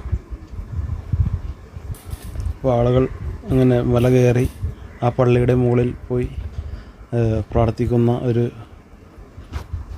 ശീലവും ആളുകൾക്കുണ്ട്. അപ്പോൾ പ്രാർത്ഥിക്കുമ്പോൾ പൂർണ്ണ ദണ്ഡ വിമോചനം, പിന്നെ മറ്റ് അസുഖങ്ങളിൽ നിന്നുള്ള ആ ഒരു മുക്തിയും ലഭിക്കും.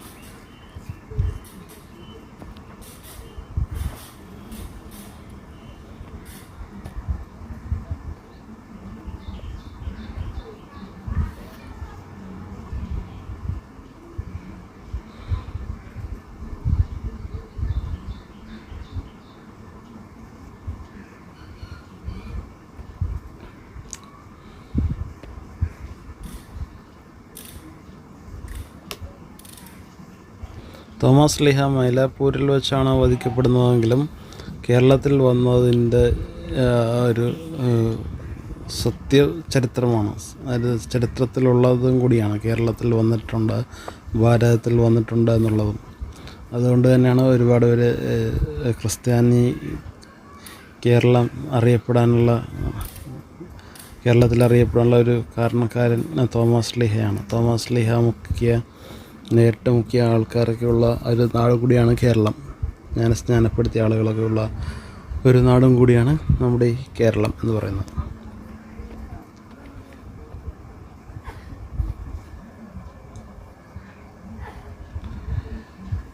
അങ്ങനെ ഏറ്റവും താഴത്തെ ലെവലിലേക്ക് എത്താറായി. കയറുന്നത് പോലെയുള്ള അത്ര ഈസി ടാസ്ക് അല്ല ഇറങ്ങുന്നത്. അതിനേക്കാൾ കുറച്ച് ബുദ്ധിമുട്ടാണ്. അതുകൊണ്ട് എനർജി വേസ്റ്റ് ആവുന്നില്ലെങ്കിലും, കയറുന്നതിൻ്റെ അത്രയും എനർജി വേസ്റ്റ് അല്ലെങ്കിലും ഇതിൽ അപകട സാധ്യത കൂടുതലുണ്ടെന്ന് ഞാൻ നേരത്തെ പറഞ്ഞിട്ടുണ്ട്.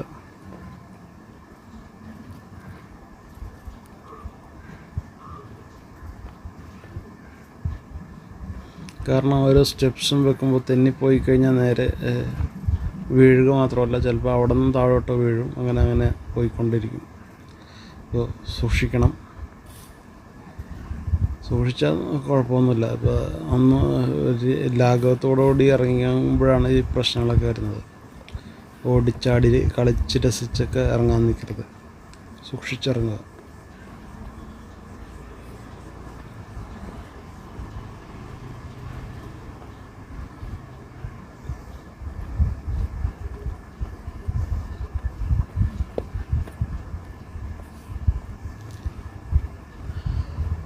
പൊന്നിൻ കുരിശ് മുത്തപ്പോ പൊന്മലയിറക്കം, പൊന്നിൻ കുരിശ് മുത്തപ്പ പൊന്മലയിറക്കം, മലയാറ്റൂർ മലയും കയറി ജനകോടികളെത്തുന്നേ, കുരിശ് മുത്തപ്പ മലയാറ്റൂർ മലയും ജനകോടികളെത്തുന്നേ,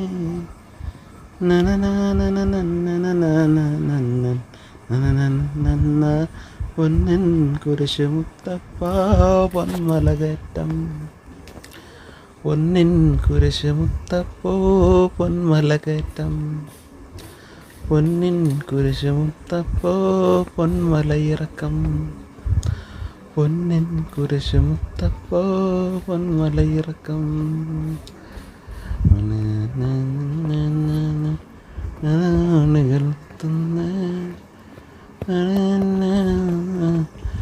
പൊന്നിൻ കുരിശ് മുത്തപ്പ. നേരത്തെ ഒരു കുട്ടി കാല് തന്നെ ഇവിടെ വീണിട്ടുണ്ടായിരുന്നു. അപ്പോൾ നേരത്തെ ഇങ്ങനെ ഓടി പോവുകയായിരുന്നു. അപ്പോൾ ഓടിപ്പോയപ്പോഴേക്കും കുട്ടിക്ക് കൺട്രോൾ കിട്ടിയില്ല. അപ്പോൾ നേരെ ചെന്ന് വീണത് സ്ലിപ്പായി പോയി. ചെന്ന് വീണത് ഒരു പാറയുടെ മുകളിലാണ്. നെറ്റിയാണ് പോയി ഇടിച്ചത്.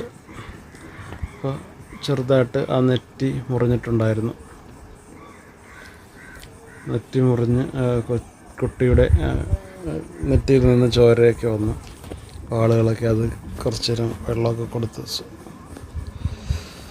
അതായത് അതൊരു വിശ്വാസി സന്യാസിയാണോ എന്നറിയില്ല, ഒരു വിശ്വാസിയാണ്. അദ്ദേഹം ആ കുരിശെടുത്തുകൊണ്ട് പോവുകയാണ്. ഇപ്പോൾ ഇറങ്ങുമ്പോൾ എൻ്റെ അവസ്ഥ എന്താണെന്ന് വെച്ച് കഴിഞ്ഞാൽ കാലൊക്കെ വെറുതെ, ഞാനല്ല അത് അറിയാണ്ട് ഇങ്ങനെ ഇങ്ങനെ അത് പോയിക്കൊണ്ടിരിക്കണതാണ്. അത് നമുക്ക് എൻ്റെ നിയന്ത്രണത്തിലല്ല, വെറുതെ പതറിയ ഈ വെള്ളത്തിൻ്റെ അടിയിലൊക്കെ കാല് പോകില്ലേ, നമ്മളെല്ലാം അറിയാണ്ട് ഇങ്ങനെ ചവിട്ടി ഇങ്ങനെ ആ ഒരു അവസ്ഥയാണ്. ഞാനിങ്ങനെ ഏറി പോണ പോലെ ഇങ്ങനെ പോയിക്കൊണ്ടിരിക്കണേ. എവിടെയെങ്കിലുമൊക്കെ വെച്ച് മരങ്ങളിലൊക്കെ കണ്ടു കഴിഞ്ഞാൽ മരത്തിൽ പിടിച്ച് അവിടെ താങ്ങിയാൽ കുറച്ച് നേരം നിൽക്കും. എന്നിട്ടാണ് പിന്നെ പതുക്കി ഇറങ്ങുന്നത്. അതിവിടെ കുറേ ആളുകൾക്ക് ചെരുപ്പൊന്നും ഇല്ലാണ്ടാണ് ഇവരൊക്കെ ഇറങ്ങുന്നത്. അവരെയൊക്കെ സമ്മതിക്കണം.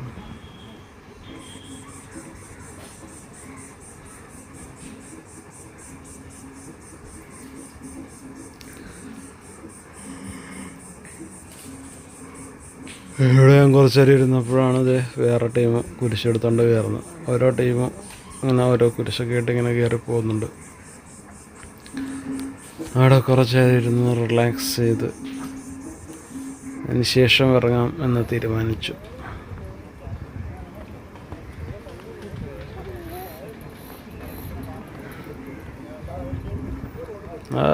ഏറ്റവും താഴെ എത്തി കണ്ടപ്പോൾ മനസ്സ് കുളിർക്കുന്നൊരു കാഴ്ച. അവിടെ ഫ്രീ ആയിട്ട് കഞ്ഞി കൊടുക്കുന്നു, നേർച്ചക്കഞ്ഞി. ഉടനെ ക്യാമറയും സംഭവങ്ങളെല്ലാം പെട്ടിയിലാക്കി നേർച്ചക്കഞ്ഞി അടിക്കാൻ പോയി. അതിനുശേഷം വീണ്ടും താഴോട്ട് വന്നപ്പോൾ അടിവാരത്തിൽ കണ്ട മറ്റൊരു തോമാസ് ശ്ലീഹായുടെ ഒരു ചെറിയ ചരിത്രത്തിലുള്ള ചെറിയ പള്ളിയായിരുന്നു. ഇതൊക്കെ ഇപ്പോൾ വിപുലീകരിച്ച് വലുതാക്കിയെടുത്താണ്. ഇവിടേക്ക് ആളുകളൊക്കെ വരുന്നത്. ഇവിടുന്ന് പ്രാർത്ഥിച്ചിട്ടാണ് ആളുകൾ, ഇവിടുന്ന് നടന്നിട്ടാണ് ആളുകൾ നേരെ മലക്ക് മുകളിലേക്ക് പോകുന്നത്. ശരിക്കും ആദ്യമേ കാണിക്കേണ്ടത് ഈ പള്ളിയായിരുന്നു. എന്നാലും ഇപ്പോൾ കാണിച്ചാലും വലിയ ഇതൊന്നുമില്ല. അപ്പോൾ ഈ പള്ളിയിലാണ് ആദ്യമേ കയറി പ്രാർത്ഥിച്ച് ഇവിടെ ആളുകളൊക്കെ റെസ്റ്റ് എടുക്കുന്ന ഒരു സ്ഥലമൊക്കെ ഉണ്ട്. ഇവിടെയൊക്കെ വിളക്ക് കത്തിച്ച് പോകുന്ന ഒരു പരിപാടിയൊക്കെ, ഒരു ആരാധനാക്രമങ്ങളൊക്കെ ഉണ്ട്. ഈ വിളക്ക് കത്തിച്ചിട്ട് ഇതിൻ്റെ ഒരു വിശ്വാസത്തിൻ്റെ പുറത്ത് ആളുകൾ ഇവിടെ നിന്ന് പ്രാർത്ഥിച്ച് പോകുന്നുണ്ട്. ഒരു ആരാധന ക്രമത്തിൽ തന്നെ ആളുകൾ വന്നിട്ടുണ്ട്. ഇവിടെ ഒരു ആരാധനാലയമാണ്. ഇവിടെ നിന്ന് പ്രാർത്ഥിച്ച് ഇവിടെ നിന്ന് ശക്തി പ്രാപിച്ചിട്ടാണ് ആളുകൾ ഇവിടെ നിന്നാണ് ശരിക്കും പറഞ്ഞാൽ നടന്നു പോകേണ്ടതും. പക്ഷേ ആളുകൾ വീട്ടിൽ നിന്ന് തന്നെ നടന്നു വരുന്ന ആളുകളാണ് കൂടുതലും. ഞങ്ങളുടെയൊക്കെ ചെറുപ്പകാലത്ത് ഇങ്ങനെ നടന്നു വന്ന് പോകുന്നിട്ട് എണ്ണം ഭയങ്കര എപ്പോഴും ഉണ്ടായിരുന്നു. ഇപ്പോൾ ഈ കൊറോണയും കോവിഡൊക്കെ വന്നതിൻ്റെ ഒരു പ്രശ്നങ്ങൾ ഇപ്പോൾ കുറച്ച് ബാധിച്ചിട്ടുണ്ടെങ്കിലും ആളുകൾ പതിയെ പഴയ ഒരു അവസ്ഥയിലേക്ക് വീണ്ടും വരും എന്നാണ് പറയുന്നത്. നല്ല ബ്യൂട്ടിഫുള്ളായിട്ട് ഡെക്കറേറ്റ് ചെയ്ത് വെച്ച ഒരു പള്ളി, ഒരു ആരാധനാലയം. ഇവിടെ വന്ന ആളുകൾ പ്രാർത്ഥിക്കുന്നു.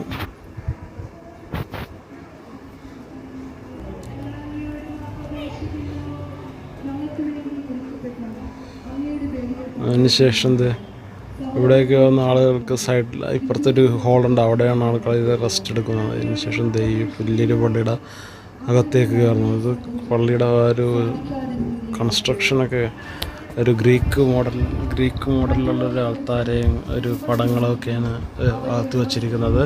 പിന്നെ റോമൻ മോഡലിലുള്ളൊരു വാസ്തു വിദ്യയൊക്കെയാണ് ആ ഒരു പള്ളിയുടെ ഒരു കൺസ്ട്രക്ഷൻ്റെ ഭാഗമായിട്ട് എടുത്തിരിക്കുന്നത്. ആ പള്ളിയുടെ പുറമേ നിന്ന് കണ്ടപ്പോൾ തന്നെ നമുക്ക് മനസ്സിലായി ഒരു റോമൻ പള്ളിയുടെ ഒരു ഛായയൊക്കെ ഉണ്ട്. മാത്രമല്ല ഇതിൻ്റെ അകത്ത് പുരാതനമായിട്ടുണ്ടായിരുന്ന പഴച്ചാറുകളൊക്കെ ഉപയോഗിച്ചിട്ടുള്ള പെയിൻറ്റിങ്സൊക്കെ ഉണ്ട്. പഴച്ചാറുകളും ഇലച്ചാറുകളൊക്കെ ഉപയോഗിച്ചുള്ള പെയിൻറ്റിങ്ങുകളൊക്കെ ഈ പള്ളിക്കകത്തുണ്ട്. അതൊക്കെ ഒരു നല്ലൊരു വലിയൊരു കാഴ്ചയാണ്. ഇത് ചെറിയ ക്യാമറ കാണുമ്പോൾ ചെറിയൊരു പള്ളിയായിട്ട് തോന്നുമെങ്കിലും ഇതിൻ്റെ അകത്ത് കയറി കഴിഞ്ഞാൽ ഒരു വലിയൊരു സ്റ്റേഡിയത്തിൻ്റെ അത്ര സ്പേസ് ഉണ്ട് ഇതിൻ്റെ അകത്ത്. അതൊന്നും ചെറിയ ഫാനൊന്നുമല്ല. അതിൻ്റെ അകത്തോട്ടൊക്കെ ഫാൻ കണ്ടു കഴിയുമ്പോൾ നമുക്ക് കഴിയുമ്പോൾ വലിയ ഫാനൊക്കെയാണ്. വലിയ പള്ളിയാണ്.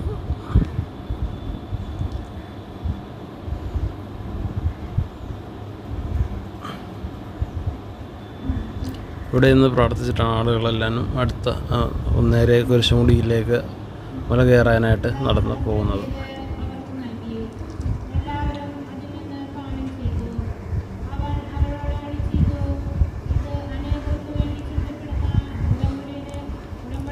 കുറച്ചു നേരം ഇവിടുത്തെ ആ ഒരു പെയിൻറ്റിങ്സുകളും വർക്കുകളൊക്കെ ഒന്ന് ക്യാമറയിൽ പകർത്താമെന്ന് കരുതി.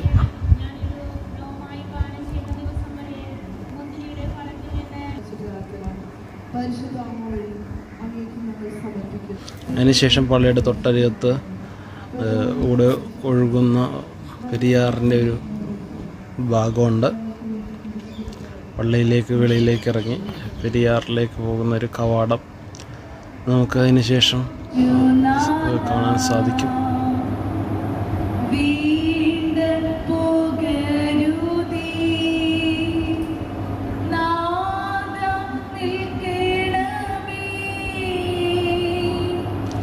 ഇതാണ് ആ വലിയ പള്ളിയുടെ ആ ഒരു സ്ട്രക്ചറും ആ ഒരു വർക്കുകളും ഇതൊക്കെ ഭയങ്കര മനോഹരമായിട്ടുള്ളൊരു ആഢ്യത്വം നിറഞ്ഞേക്കുന്ന ഒരു ശൈലിയിലാണ് അതിൻ്റെ ഒരു കൺസ്ട്രക്ഷനും അതിൻ്റെ ഡിസൈനിങ്ങൊക്കെ കൊടുത്തിരിക്കുന്നത്. ഈ കാണുന്നതാണ് നമ്മൾ ആ പെരിയാറിലേക്ക് ഇറങ്ങാൻ പറ്റുന്ന ഒരു കുളിക്കുന്ന ആളുകളൊക്കെ വന്ന് കുളിച്ച് റെസ്റ്റ് ചെയ്യുന്ന ഒരു കവാടം, പെരിയാർ കവാടം എന്നൊക്കെയാണ് കൊടുത്തിരിക്കുന്നത്. ഇതിലേ കൂടിയും ഇത് ഹോളിൽ നിന്ന് ഇറങ്ങുന്ന പാതയാണ്, അതിലേ കൂടിയും ഇറങ്ങും. ആളുകളൊക്കെ അതെ തോർത്തൊക്കെ ഉപയോഗിച്ച് തോർത്തൊക്കെ അവിടെ ഉണക്കാനൊക്കെ ഇട്ടിരുന്നു. ഇവിടെ ഇരുന്നു കാറ്റ് കൊള്ളാനിരിക്കുന്നവരുമുണ്ട്. പെരിയാറിലിറങ്ങിയത് കാൽമുട്ടോളം ഉള്ള വെള്ളം, കുറച്ച് ഭാഗം പകുതി വരെ മാത്രമേ നമ്മൾ കയറ് കെട്ടി തിരിച്ചിട്ടുണ്ട് ഇവിടെ ആളുകൾ. അപ്പോൾ അതിൻ്റെ ഇപ്പുറത്തു നിന്ന് മാത്രമേ നമുക്ക് കുളിക്കാനുള്ള അനുവാദമുള്ളൂ. ബാക്കിയൊക്കെ അപ്പുറമൊക്കെ എന്താണ് ഡേഞ്ചർ സോണായിട്ട് കാണുന്നു. അങ്ങനെ ഇവിടേക്ക് വന്ന ആളുകൾ ഒന്ന് കുളിച്ച് മുങ്ങി റെസ്റ്റ് ചെയ്യുന്നു. നല്ലൊരു ആംബിയൻസാണ് ഇവിടെയൊക്കെ ഇരിക്കുന്നതിന്. ഈ ഒരു യാത്ര ഇങ്ങനെയൊക്കെ നമുക്ക് ഒരു അവസരം ഉണ്ടാക്കി തന്ന എല്ലാവിധ മുത്തപ്പന് എല്ലാവിധ നന്ദിയും നമ്മൾ നേർന്നുകൊള്ളുന്നു. അപ്പോൾ നമുക്ക് എന്തെങ്കിലുമൊക്കെ അനുഗ്രഹം കിട്ടണമെങ്കിൽ അത് വൈകാതെ തരണമേ എന്നും കൂടി പ്രാർത്ഥിക്കുന്നു. നല്ലൊരു ദിവസം എല്ലാവർക്കും നേർന്നുകൊള്ളുന്നു.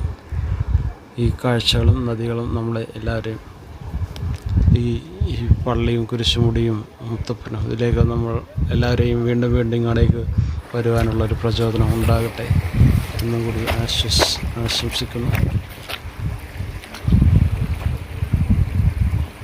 അപ്പോൾ ഇതോടെ നമ്മുടെ യാത്ര അവസാനിക്കുന്നു. നമുക്ക് വീണ്ടും കാണാം. അപ്പോൾ എല്ലാവരും ഇത് കാണുക, വാച്ച് ചെയ്യുക, സബ്സ്ക്രൈബ് ചെയ്യുക, ലൈക്ക് ചെയ്യുക, ഷെയർ ചെയ്യുക. Okay, bye bye.